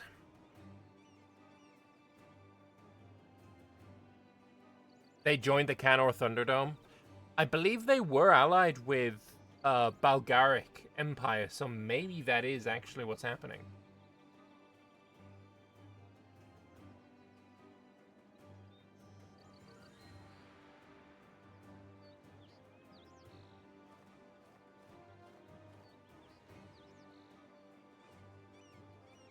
Right. Have a look. Laskan Union, Dark Scale. Yeah, they joined Bulgaric. Speaking of Bulgaric, there's about to be an battle. And they went in with 0 morale. Okay. But we have Farron Breakbeard leading the charge.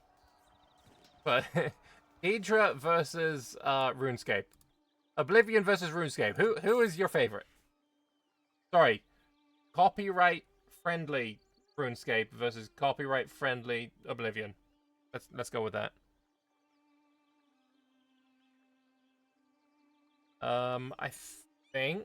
I'll tell you what, the morale on these Deidras is pretty nice. They have Infernal Simp modifier for plus 5%. But Celestial Order gives plus 10%. So, then again, there's 200,000 versus 50, and the 50 are holding. What are we witnessing right now?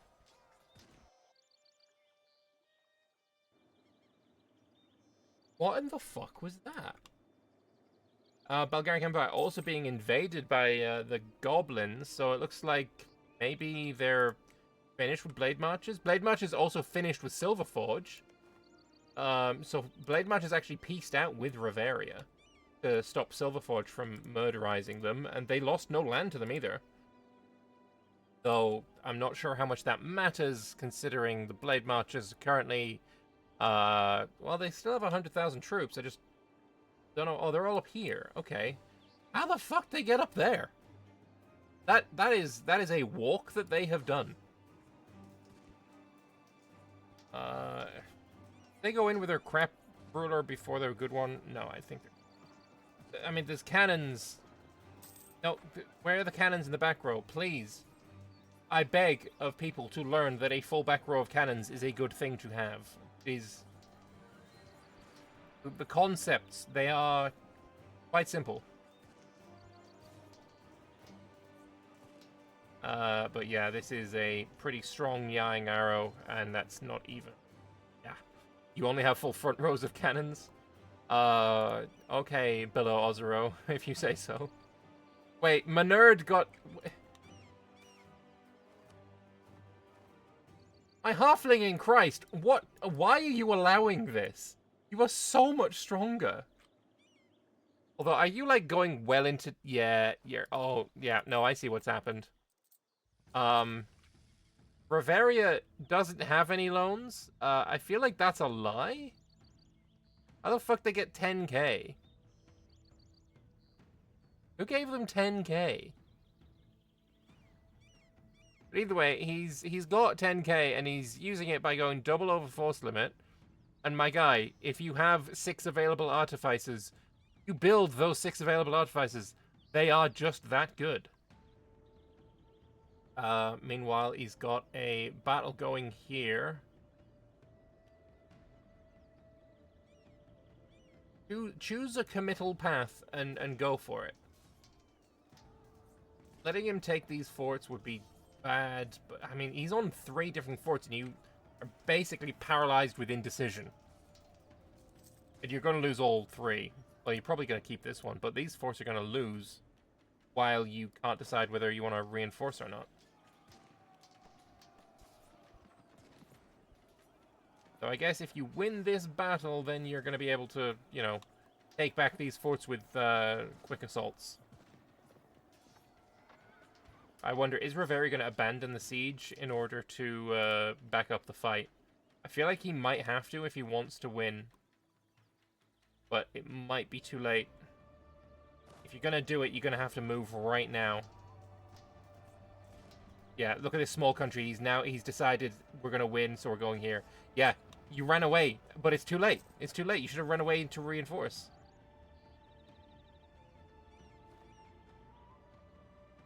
Carnator, let's have a look at him.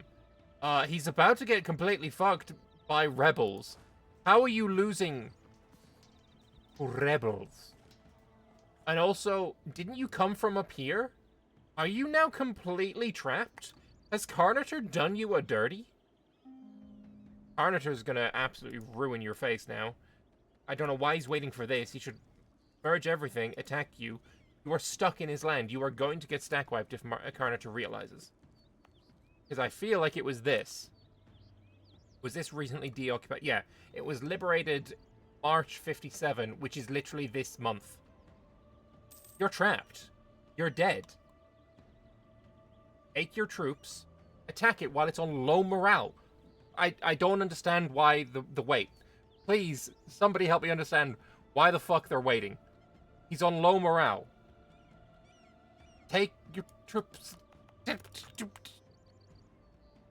Look, Diplo can be done while the fight is going on, right? Labstein is French, that's why he's waiting. That's rude. That's rude. But please, Labstein, like, you have the ability right now to murder Philippe. Like, his army will not survive the engagement. He will retreat to Laurentay, and you will wipe him there. I beg, before he reinforces to the point where you can't beat him, which actually might have already happened. My guy, you have a 6-5. Please make use of it. Labstein, please. Please. I mean... My guy, this isn't Victoria 2. You can't, like, you know, encircle an enemy. It doesn't fucking matter.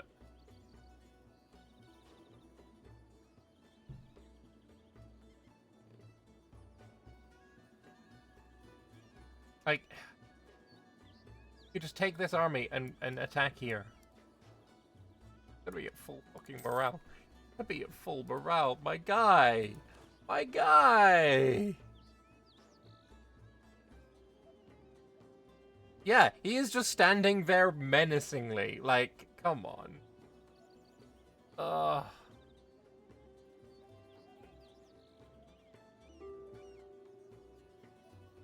Magisterium's getting a... Oh, it probably was Diplo.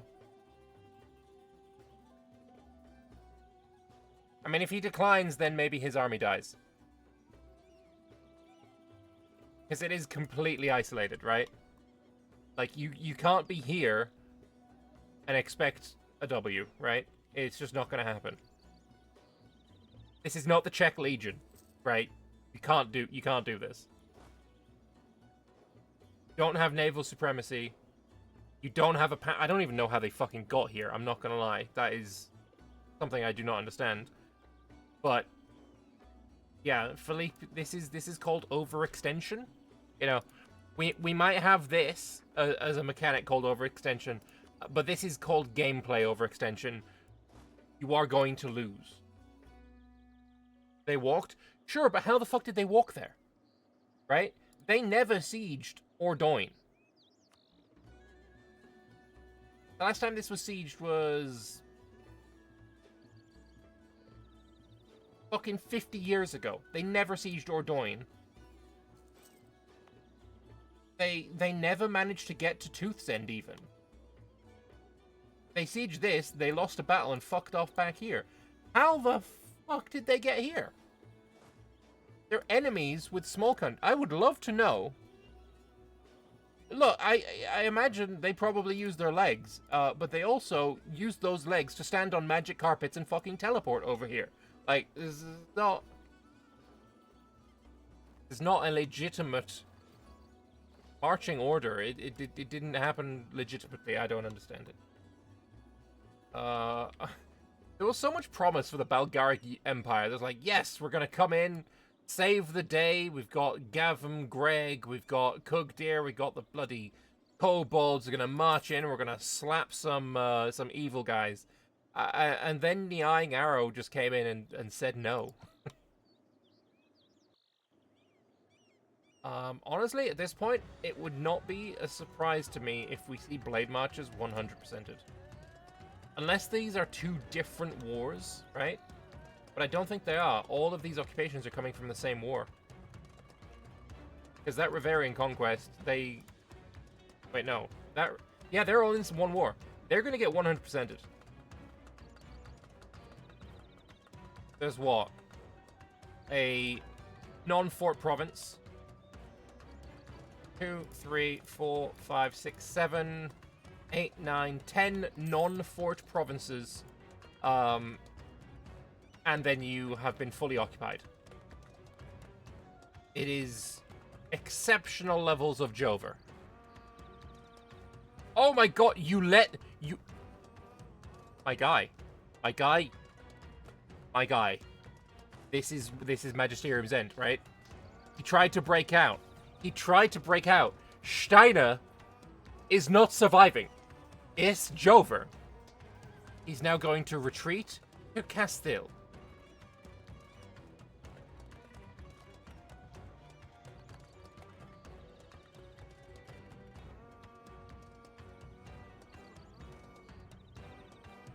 This is it. This is it. This army is going to retreat to here, and now you're going to march upon him, and you are going to stack wipe him. Because it is... Okay, he didn't even manage to get... Wait, he got 0... Oh, no, it's the Ghost Army bug. The only person losing troops right now is fucking Carnator. This is dodgy. 0 morale. Fucking 0 morale. Right, follow. Follow and wipe. Follow and wipe. But no, not there. Not there. He's gonna get a morale tick. Oh, wait, it's a fort, so he couldn't have. You gonna get a morale tick? 28th, no. Oh, come on, not the bloody Ghost Army bug. That's so annoying. Oh. He needs to have twice his troops to wipe him. I mean, he had that the first time. Or maybe it was just under. Maybe let him have a month tick. And then fight. No, Fight? He might get it?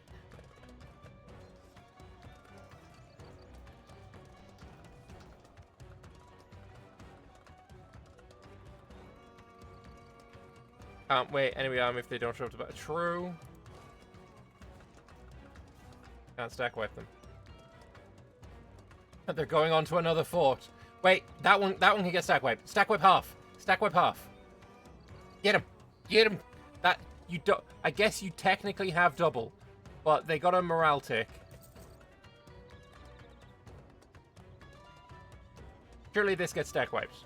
At least. Yes.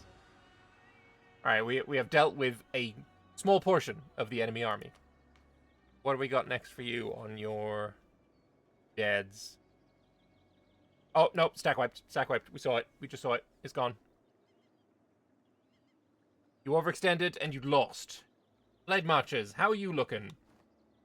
We've got the final 3 provinces of your country being sieged.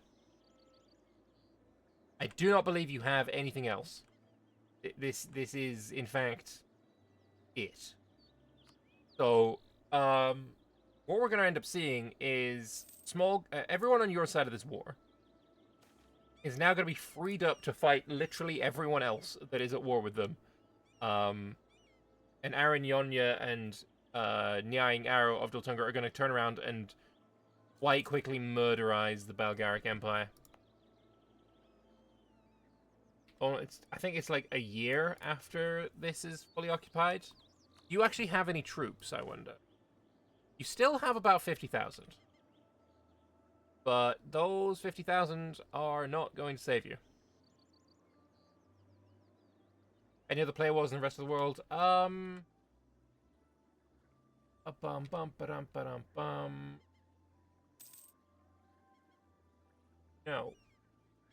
No, there are not. This is the only player war. Well, the only cluster of player wars. We have Blade Marches coming in to try and liberate his country. Ovdaltungar seems to be on top of it, though. Or maybe not?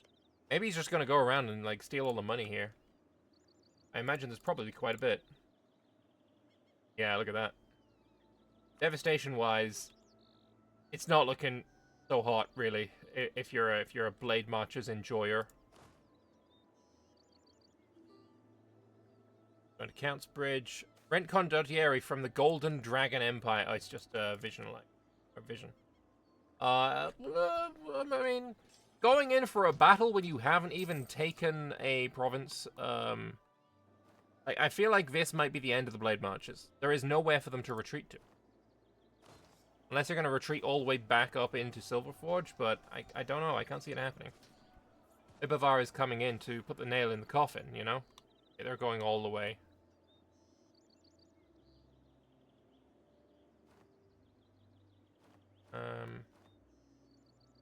I don't know why the war against Balgaric Empire seemed to stall. Like, oh, we lost Balmire. Let me just, you know, take 160,000 of my troops away from fighting the war to just go and deal with it. Nyang Arrow is saying GG. Is this Blade Marches? They have unconned. They've either unconned or, you know, it's just GG. They attacked Aranyonya. They have an uncon sign? They don't. They don't. But it doesn't matter. They're 100% just naturally.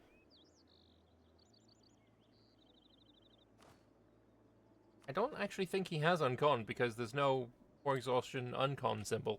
It's just a natural 100%. Seb is playing? Yeah, he's in Nyang Arrow.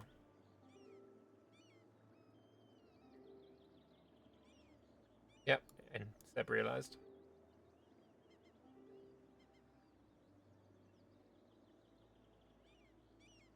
He's technically not full occupied. He could accept the Corvurian the Corvurian peasants could accept the Corvurian peasants demands.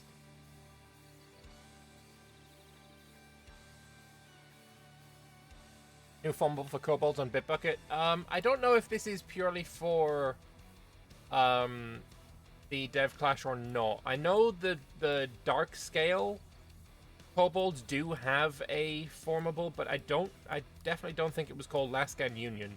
It's called something very different. But I can't remember what it was called. Does it actually say in the ice scale then Laskan? No, definitely wasn't. There was something in between. It's just a rename from the DevClash. Yeah, that's what I... Does anyone remember what it used to be called? We're talking about... Oh, the Golden Kobolds? This is also just a rename. Golden Dragon Empire is a rename. Because he's boxed with Phaeton, who got called the Golden Dragon Empire. No, it got called the Golden Dragon Trade Association, and then Bal Rajin got renamed to Golden Dragon Empire, but it is simply just the same empire. Still Bal Rajinic ideas, and I don't think they've formed anything. Do they actually have a formable... Kugsexti is the Darkscale formable, and if I pronounce that wrong, it's just written up there in the chat.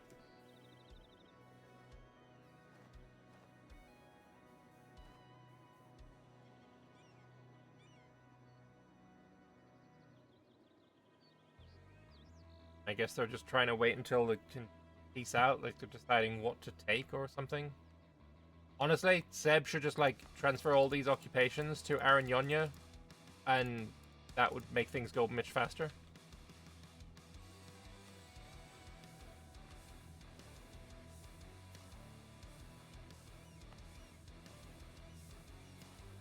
Honestly, I think the Riveria attack is what's done it.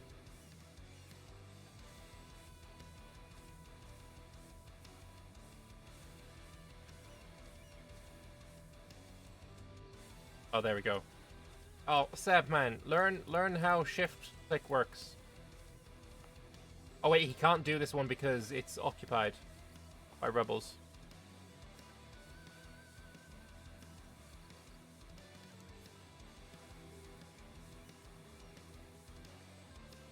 You just learned how shift click works? Oh, it's brilliant. It's brilliant. I love that they added this.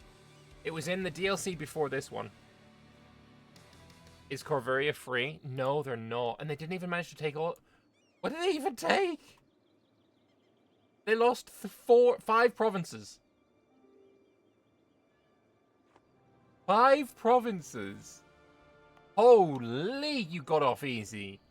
What the hell?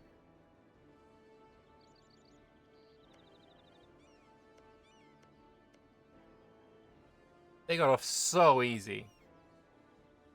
Average late game MP war, yeah. 5 provinces for everyone basically immolated themselves. What can you do with this forbidden tech? Well, it's simple, right? Who occupies this? Silverforge, right? Silverforge wanted to pass these provinces to Magisterium. You can just do it like that. Or the other way around. If Small Country was like, you know what? I think the Roy Republic should take this land. Shift click all of them without accidentally shifting off. And then be like, oh, you know, Roy Republic, you know what? You take all this land. Very useful.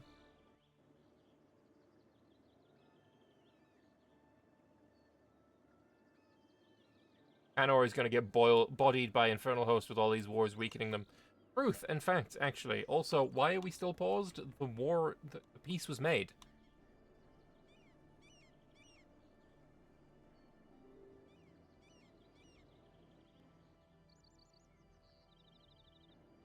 It is time to unpause.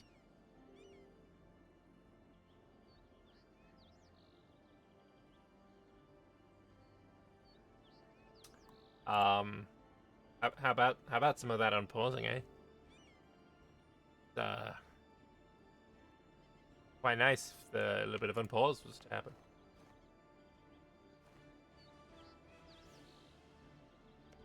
I feel like this Magisterium Carnotaur war is not going to be kind to Magisterium.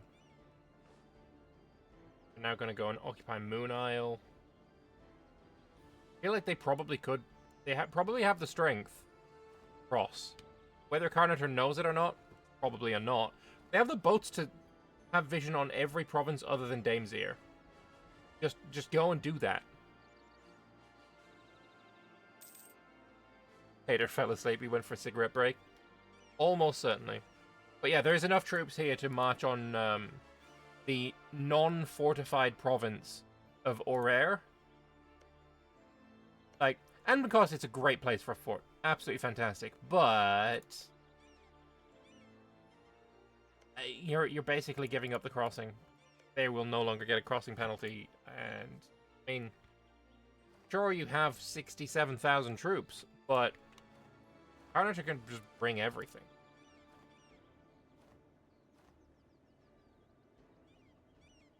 I really want to see a crossing here. But they still haven't gotten past Roivy Bib. Or Roivy Bob.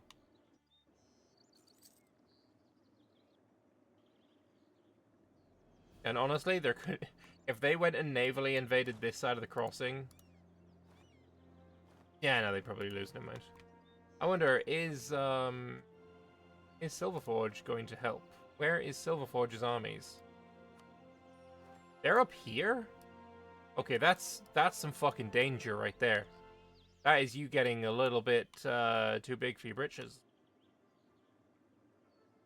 Oh, then again, this Sormenon stack is definitely going to die. Like, I don't know if you see what's coming. You absolutely see what's coming, and you still try to reinforce this. I mean, what are these armies? What even are these? Why do these exist? 5k stacks? I don't understand. Well, that's one fewer 5k stack that you have to worry about. And here we see the Roivy Bob -3 that they have to deal with. They've got a better general for sure, but a -3 is something rough. That is like attacking a mountain over a fucking hill. Why this army was here, I don't know. That was kind of clueless.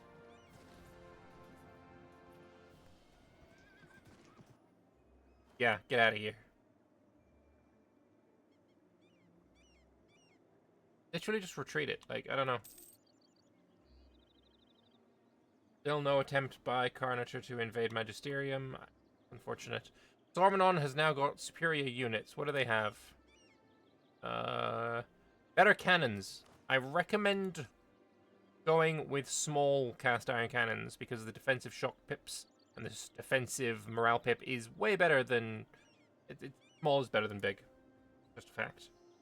Bloody Magisteriums, like, I don't think I could defend my island, so I am going to abandon it and march around and try and invade the small country for some reason. Good luck with that. You're now being invaded. It's not even a competition. You have skill issued, and it is Jova. We have 2 armies. This army is going to get crushed by this one that has actual cannons, and then you could just march on this one. It's got no cannons either. Just take this army and hit this army and press the W key. Exactly. That is exactly what happened. And now you press the W key.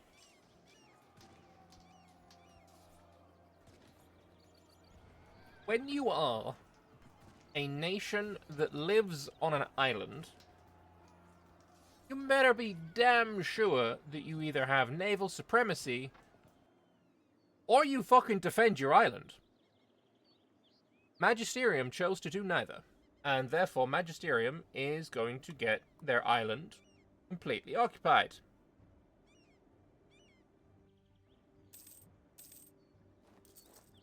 Sormenon is an AI? Oh, that's true. Okay, I do not now. I no longer blame a player for doing a dumb. The AI did the dumb. But seriously, you need to take all of this down here, across here, and fucking defend your island. And when he tries to retreat, take this navy and you suicide it, stop them retreating, and then you kill. But unfortunately, this is actually going to be occupied, and now your chance is over. Now, even if you beat this army, they can just retreat. So, good luck. You done fucked it up.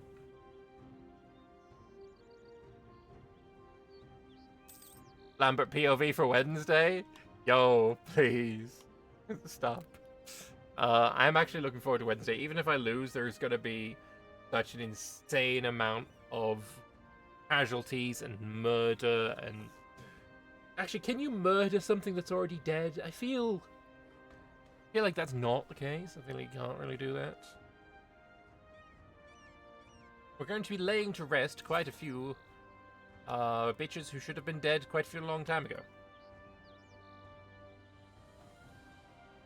Alright, let's have a look over here. We see Ice Scale trying to do an attack but failing, and Castanath is currently under siege by goblins. Very delightful.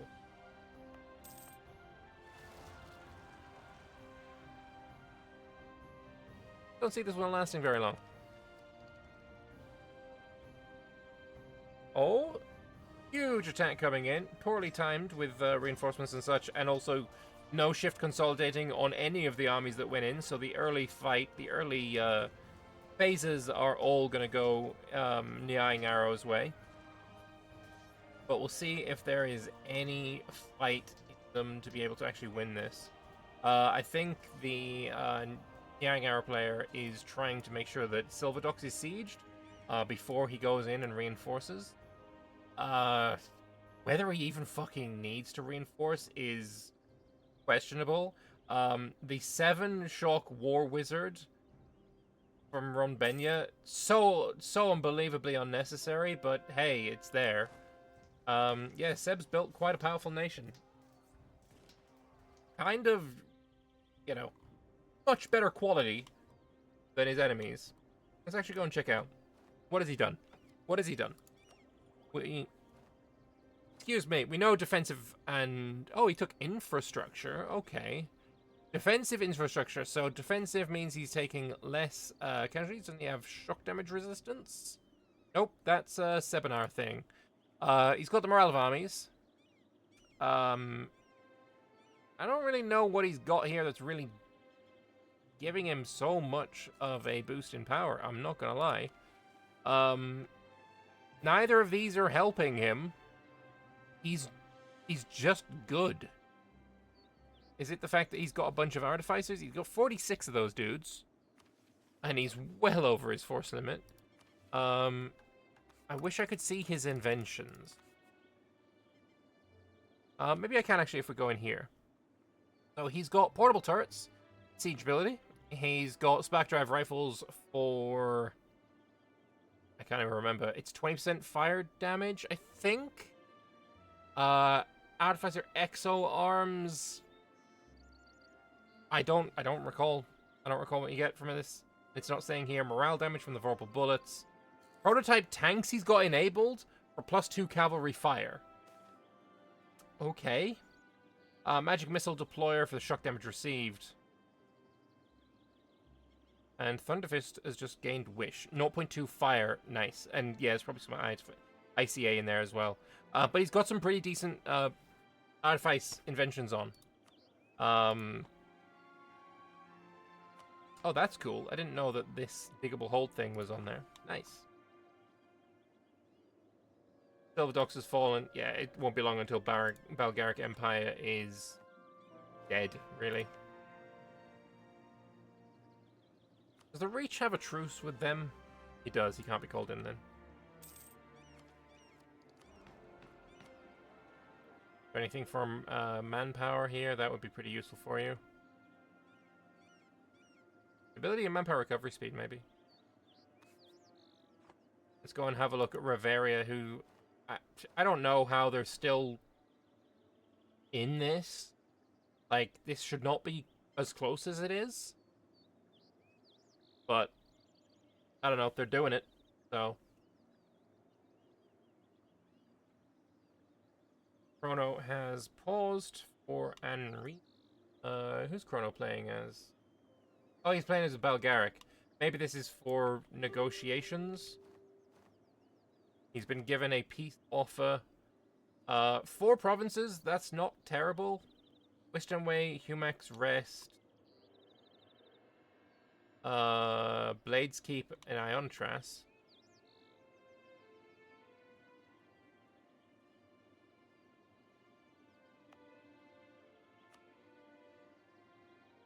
It's this plus Blades Keep.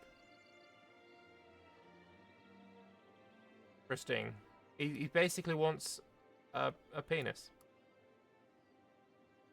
As far as peace deals go, that's 47 war score. I think you take this. I think you take this because otherwise it's going to go very poorly for you. Wants to snake to the center of trade. Okay, they chose a different peace deal, which is less snaky. Which is fine. Is the center of trade in Iontras? Yeah. But, yeah, as far as peace deals go, that could have been a lot worse. And now it's simply a case of, is small country going to be able to survive now? Because no, not small country, sorry, Riveria. Is the Bulgaric Empire going to come around and help out the small country? Agisterium, how dead are they? Very. How long... Okay, this is... How long can Riveria survive? Also, question mark, on why is Riveria doing attacks into farmlands and hills when they can just wait for small country to go for Roy v. Bob and you get a +3. Like, this is where you fight. Don't attack here. Let them come here. Don't even stand there. Don't even tempt them. Just wait for them to start siege, then go kill. The player on the Blade March is left. So they did.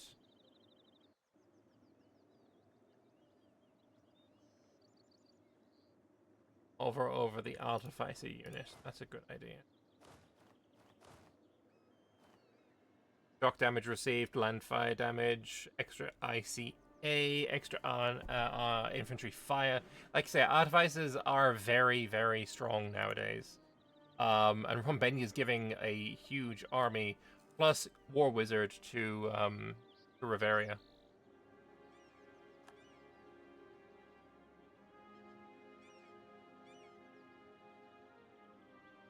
Yeah, Moorbob is also a pretty decently powerful defensive fortification. But yeah, you just basically, when you're in this situation where you're outnumbered and you can't push out and kill something, you really need to go into Fortress Dragon Hills mode to defend these 2 forts, and you're safe. We know who's bankrolling Riveria? No, but he's still on 11k. I have no idea. I mean, Riveria is a member of the... He is, in fact, a simp for... Wait, no, he's a Celestial simp. So if anyone is, like, bankrolling him, it would be... the Game Master. I don't know how, I don't know if that's true or not. But, like... being well over your force limit, he's got a gajillion mercs.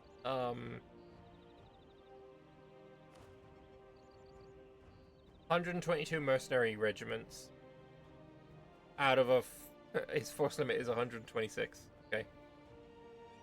122 mercs, 128 mercs, 153 mercs. Got 153 mercenary regiments, and your force limit is 122. This should be going down. I mean, he's already getting subsidies, right? From who? From Silverforge.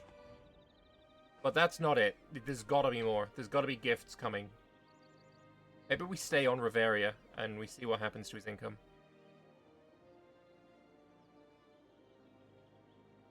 Silverforge trying to come around. Look, if you're Silverforge and you want to help out Riveria, this is not it. If you're Riveria and you want to survive, this is not it. What is this? Are you basically trying to stop Ball Country from reinforcing this army? Well, what's going to happen is you're going to take fuck all damage. What the hell? They just roll really badly? I feel like that might have been the case. These Artifice? No, these are just mercs.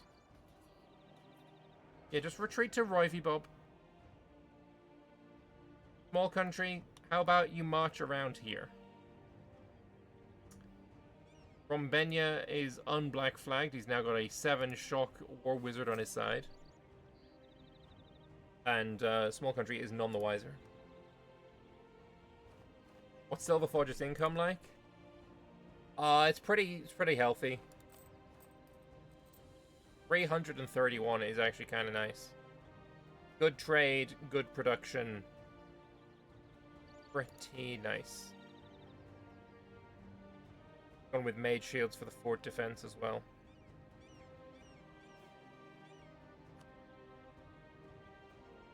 I want to see artificers available for everyone. 1550. I'm going to try and convince Seb to make that change in Sebinar. He's going in. Roy v. Bob is having a battle. Again, where are you cannons? These cannons should be there from the very start. This army is going to get melted until the cannons arrive. Then again, they went in a bit piecemeal and didn't have their full cannon stack available anyway. But yeah, minus... oh, they have a War Wizard now. Oh no, it's just a 5 shock. And when does the War Wizard for Rumbenya get in? He's in now. Shock phase. We've got 5 versus... Wait, Rumbenya's still not in. 6th. Next month. Meanwhile, all these casualties are being dealt. Holy. Oh, yeah, don't roll zeros. You might not enjoy that. Okay, they are just slapping. I suppose now you do try and advance. My house is playing... I think that was Spy House saying he has to leave, maybe? Because he did just leave. Pretty sure he was on Compton, California, right?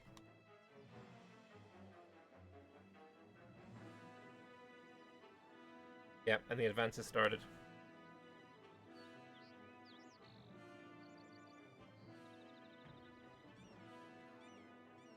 What's Riveri's opinion? There's no gift. There is no gift.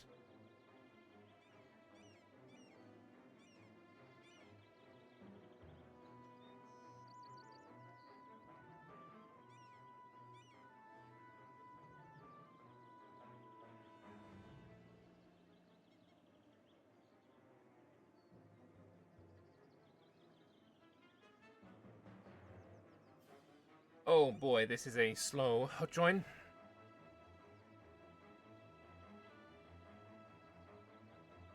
But it is.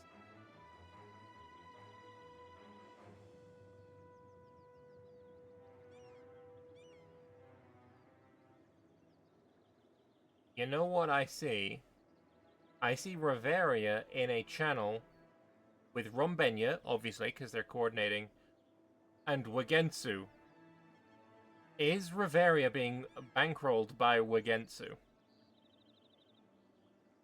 That is the question. Wagensu obviously playing as the Golden Dragon Empire.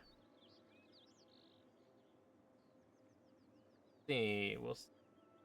Oh wait, no, he's just left the channel. Where did he go? Where did Riveria head off to? Gone into a channel with Ice Scale, Kugdir, and Chronologic. Chrono playing again? Valgaric.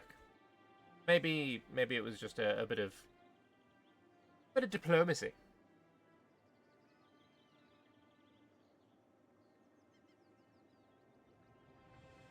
And we now, yeah, just gonna wait for this this whole deal. I'm gonna actually go talk to Wagford.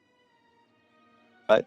Hello. From like 2 weeks ago. Yeah, she's still doing both though. Okay. Oh, Again, hi sir. Lambert. Hello. Yes.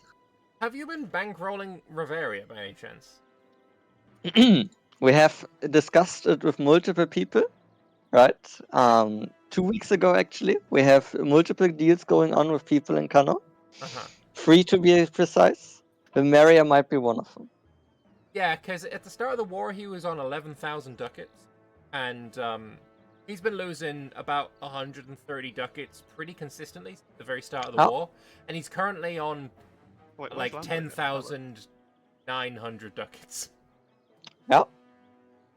And I know that he's getting subsidies, but not enough. Oh, he's here. Avatar, who's giving you all the bloody money? Is this on stream? I don't know if it's. It's on stream. Yeah, it Yeah, would yeah, be. yeah. I think for now I'm going to say no comment. There's only a few people that have that kind of money because people can check the ledger. But I'll just say that, like, no comment, Uh-huh. and that there will be repayment, but I need to be at peace, which Yeah. Uh-oh. like, Looks very Uh-oh. likely to happen. Honestly, your situation is very it brings memories to me. Fighting out of Roy v. Bob against Canorian Hugbox definitely Oh. rings a lot of bells for me right now. I think I saw that stream VOD. Was it when you It did is- the Namish yeah. hierarchy ones? Yeah. It is funny because I was going to give Condottieri to small country, but they never answered me, so I just went to the other side. Fine, War pace. my 7 shock general will go to the other side then. Good job ignoring me. Shit. But like, Yeah. this was making me lose my mind. What? Wait, what war? It's been the very war- entertaining. Very. Yeah, I can tell. The war where Seb was just winning, or is this a different No, one? no. The Bavaria versus small country. I'm They're all just not. kind of the same. Yeah. Yeah, they kind of link together in a whole big hodgepodge of battle. I mean, like, it's funny how Blatant March essentially started World War CANNOR, the second, kinda. Yeah. California. You mean the first? No, just the second. The first one was the gang on Iberva. Because it, like, also involved Yes. I mean, yeah. it was also the from beginning CANNOR. war against the world. Yeah. So, like, this one is, like, just the second version, really. But more confusing. Like, Blade March is triggering essentially various attack, and then Carnage here being opportunistic. Well, yeah, because I mean, it's basically, good. I guess I'll leak this. Chrono, who's playing Bulgaric Empire, who's now sending troops over, was like, "Please, could you make this war interesting in Escan? Can you declare war on a small country?" And I was like, "Yeah, I also Alright, want go to into do the that." hills. Move into the I hills. see it, to build yeah, proper fighting Oh, staff. so wait. All right. So you're in a war you don't actually want to be in? Well, no, I needed to be. I want to be in the war, but it was just more like the specifics were like, "Oh, could you please declare war to make Escan interesting?" And I was like, "Yeah, sure." All right, I'll let you get onto it. Good luck and good fighting. You have 11,000. Oh, I wouldn't. Yeah, there's money here. We could check. We could go around and see who he's got good relations with and why, and see who has plus 25 from gifts. Nothing there. Nothing there.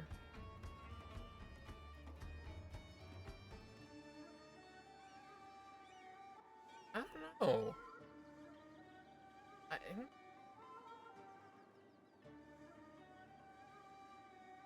There's really nothing here.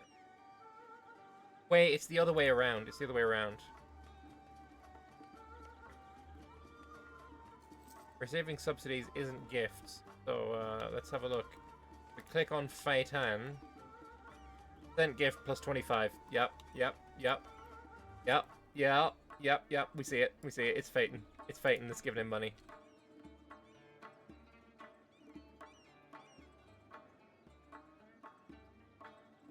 Alright, we're gonna get a battle here. I don't know. I feel like these guys just slap right now. Artificers are very much overtuned and need nerfing.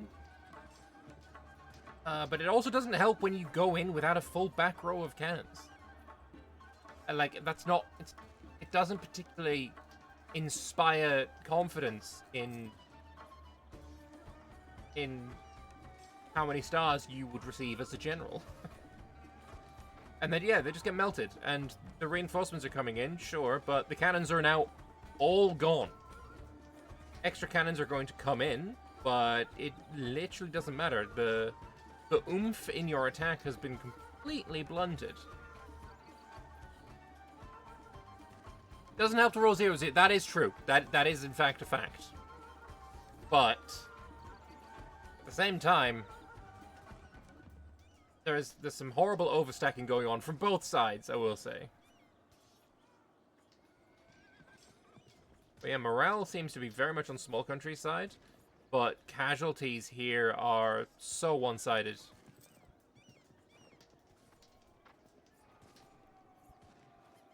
And yeah, Silverforge is able to just siege with impunity. They're going to cut off any potential reinforcements, of which there are going to be none. Wait, what? Was that intentional to prevent them from coming back against Silverforge? Because I'm pretty sure Silverforge can siege ridiculously quickly. We're going to see this fort fall with rapid pace. And if they manage to do it, then it's going to be a... Oh no, they've run away before it was possible. Okay. But I think this is going to leave really quickly. It was not intentional, it was mistimed. That's fair. I have done many misclicks. Self. Right. So what do we got here? No! No, I wanted to see the siege time! Fuck! Oh, Bulgaric Empire is actually coming over as well. And, Carnata. Wait, Fine, whatever. Alright, I want to see a Silverforge siege. Because there was one time I was... Was I playing as Dak? Dak Azkar's Via. And I was fighting somebody who included the Serenvar, and I got a Condottieri stack from Silverforge to aid me, and they went through here doing like 3-day siege ticks. It was honestly fucking disgusting.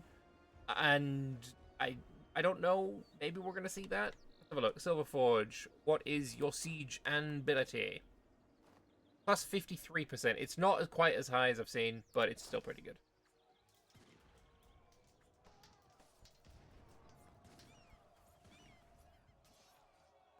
You'll probably... Oh, there's a big reinforcement. 180,000 coming to reinforce. You're not going to win that, so you need to basically run away. That 36 ain't getting there in time, and hopefully that 37 can run away. Yep, run away. Good, good.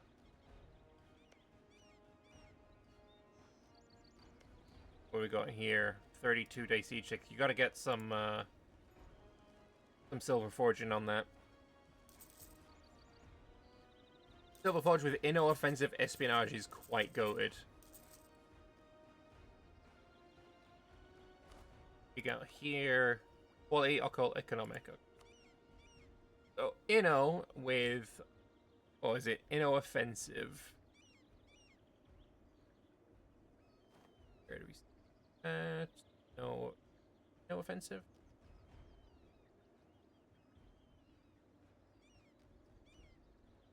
Inno espionage doesn't fit. Wait, why is Inno in here then? Siege ability somewhere? I don't think so.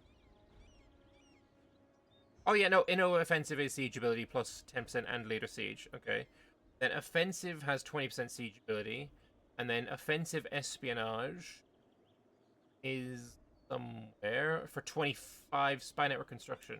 I suppose if you're building big spy networks in your enemies, you're probably going to get quite a lot of siege ability there as well. Yeah, this is called overextension. It's all well and good trying to de-siege and siege and siege and siege, but this... Oh, why? Why am I seeing this?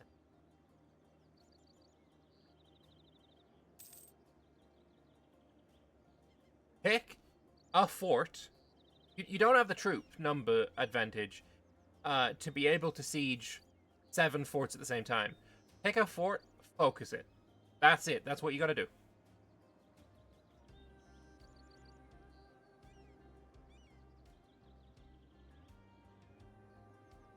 Oh, what? Oh my god, you retreated just as... Are you really trying to drip feed in so that you can keep the siege going? Is that what I'm seeing here? Because I don't know about that one, my guy. Unless that was also mistimed, but... I don't know, I feel like it's kind of working at the same time. Like, that is a very low morale small country, with a lot of stacks that are not... Okay, they're retreating. And now the 17th siege of Menerd will occur. Oh, they managed to actually get out as well. Yeah, go, it's more, Scorched Earth. I feel like this army has the advantage, they just don't have the initiative.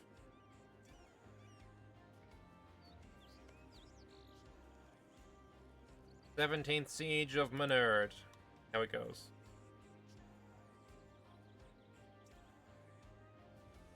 Yeah, Bulgaric Empire coming in and Carnage coming in may have, like, changed up the balance of power. Silverforge also came in, though, so in fairness, it has come the other way as well. And then Rombenia.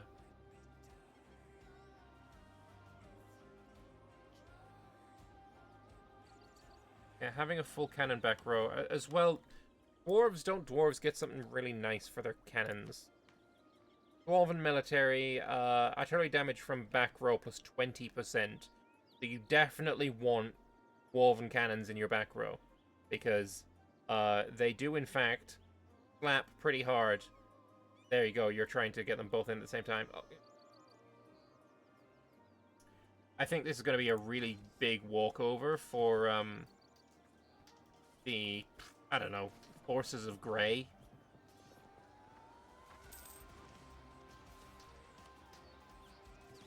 Those dwarven cannons in the back row with the shock general. Fire advantage is only 1 pip in small country's favor, so not even that bad. Yeah, I don't know. Morale really seems to be on the small country side. They just don't take very much morale damage. But there are way more reinforcements for Riveria. They just need to make sure to feed them in the right time, and they're gonna win. This side really needs to get this Carnator stack getting in there. This Bulgaric Empire stack needs to abandon this siege. Yep, there we go. They're gonna go in there. Get all these troops into, like, Olmandit and Bainoms. Make sure they're ready to reinforce when they need to. You could try a cut if you got a decent army. Nope, you're not cutting. You're just... Okay, you're just going to overstack. That's fine, I guess, at this point. It's fine. Carnator clearly not caring about, you know, the important thing, which is winning battles. But that's fine, that's fine. This is definitely going Riveria's way. I actually don't think Carnator could have won it, not with this amount of reinforcements available. Rolling a 7 when your opponent rolls a 0. That is, in fact, goated. Also, 8 versus a 2. Also goated. Morale damage received versus nothing. It'd be nice if the Rombenia General actually got some kind of trait. Yeah, and a retreat. Yeah, Rombenia not having a trait really is strange. Like, it is a war wizard. So surely it should have war wizard traits? It's this guy, yeah. But it didn't show up on the battle screen itself. But he's got extra shock damage. And now he's doing it again. He's like, okay, we've won a battle. Let's do 2 sieges at the same time. Okay, then. Silverforge really should be the guy sieging, though. Let's be honest. But what am I seeing? What am I seeing? What am I seeing?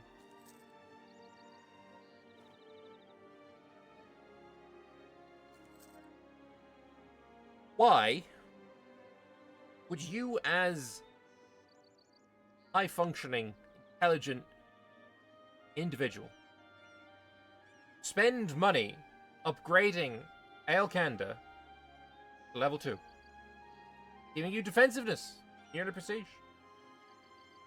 without building a fucking fort? Where is your fort? Why do you not have a fort? What's the manpower situations? So we have minus 1,000 for the Riveria. We have 12,000 for small country. We have 93,000, 74,000. Magisterium not really taking part, but they got 136. Yeah, the primary participants are basically tapped each. Oh, offering us small country. Why would sorry, Magisterium being offered peace? I don't know why they would take it. Like, they have, I guess they're just being, they're not taking part and they're being blockaded pretty heavily. They do look like they're trying to fight back, though. All these heavies being built, but Just not going to work because they're all being built in places where you're being blockaded. And Silverforge isn't being blockaded.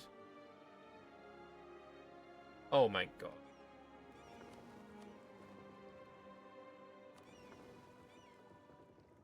This fleet. Click. Take this fleet and save your fucking friend. Unironically, go here and kill this. Take this, go here. You're even building heavies.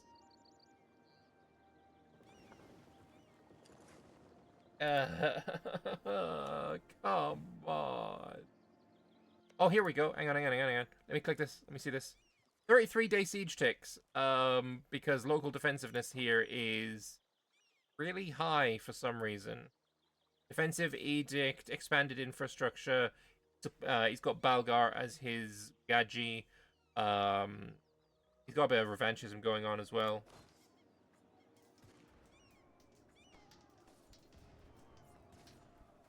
So let us see if this battle is going to be any different. I imagine Rompen is also really good on Manpower. 25,000. Not as good as I thought. Yeah, Dwarven back row of cannons versus Halfling back row of cannons. Halflings with one of the most hilarious militaries in the game. Actually, no, they're not. They're not quite nerfed yet. I thought in the Bitbucket they had been nerfed pretty heavily. But they do less shock damage and they take more shock damage. So there is that. And their cannons have already retreated. So are the Silverforge cannons, and they're being replaced by Bavarian cannons. We'll see how that plays out. This is a surprisingly close battle, though I think it's going to go Riveri's way because they have way more reinforcements. This Balgaric Empire stack, it's not enough. You can take one of these stacks to reinforce. That would be a smart idea. Where are you go? No. Yeah. Oh, I was worried there. No. Please don't let yourself lose for no reason. You got 40,000 reserves. All right, keep an eye on this. When it gets to about 20, then you go in. Why did you retreat the 100?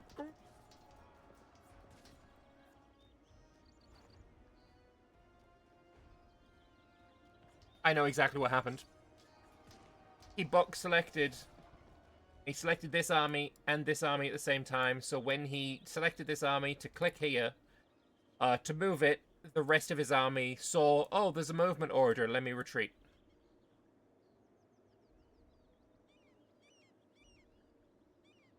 It is a skill issue, but I've done it myself. It's not one of those, like, things that, oh, I can't believe you've done this. But hey, at least you got a fort.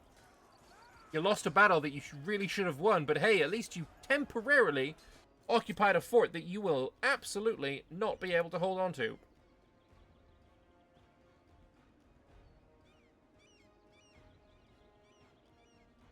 I will say, though, actually, that was probably very intelligent. Because if they didn't have this as a delaying action, this 136k was just sat here very vulnerable. And they may have been attacked and killed.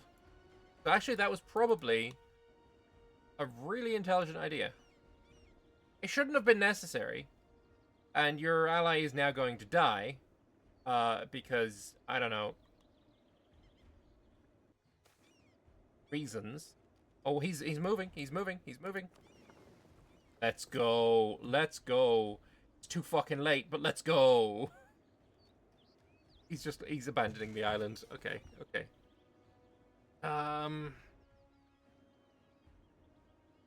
Yeah, it's too little too late on that front. Are they planning to trap the troops on the island? How? They occupy this, they occupy this. It's not a thing that they have the capability of doing.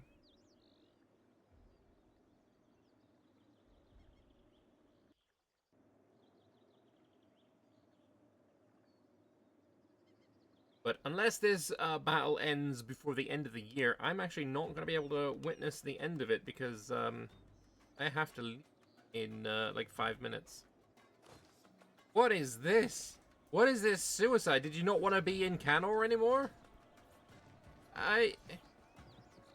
Why?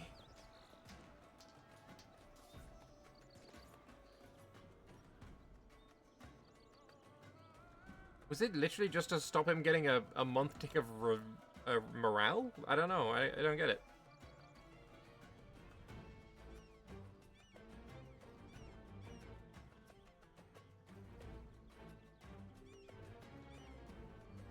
Huh.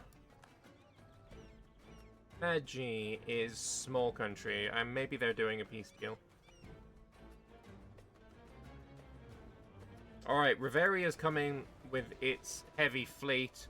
Then there's a Carnator small, not small, Silver Forge battle going on. No general here.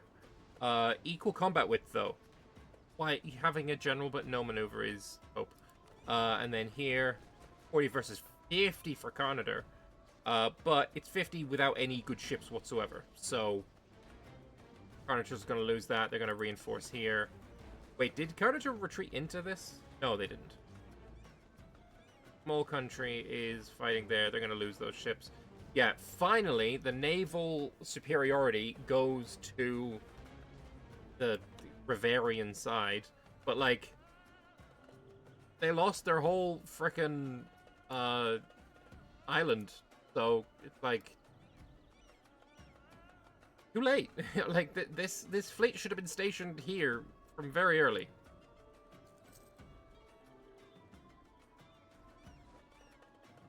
Alright, well, while they're doing a pause for a piss break, I am going to end my stream here. I want to thank you all very much for watching. It has been a blast. I have very thoroughly enjoyed myself, and I hope you guys have too. I will be back in 1 hour for the start of a brand new vanilla multiplayer campaign, playing as Holland. So if you would like to witness that, hit the follow button, and I will be back in about an hour for that. But yeah, I've really enjoyed myself. I hope you guys have too. And this, if you have missed any of it, will be up on my VODs channel in a couple of days. So yeah, thanks for watching, and bye-bye.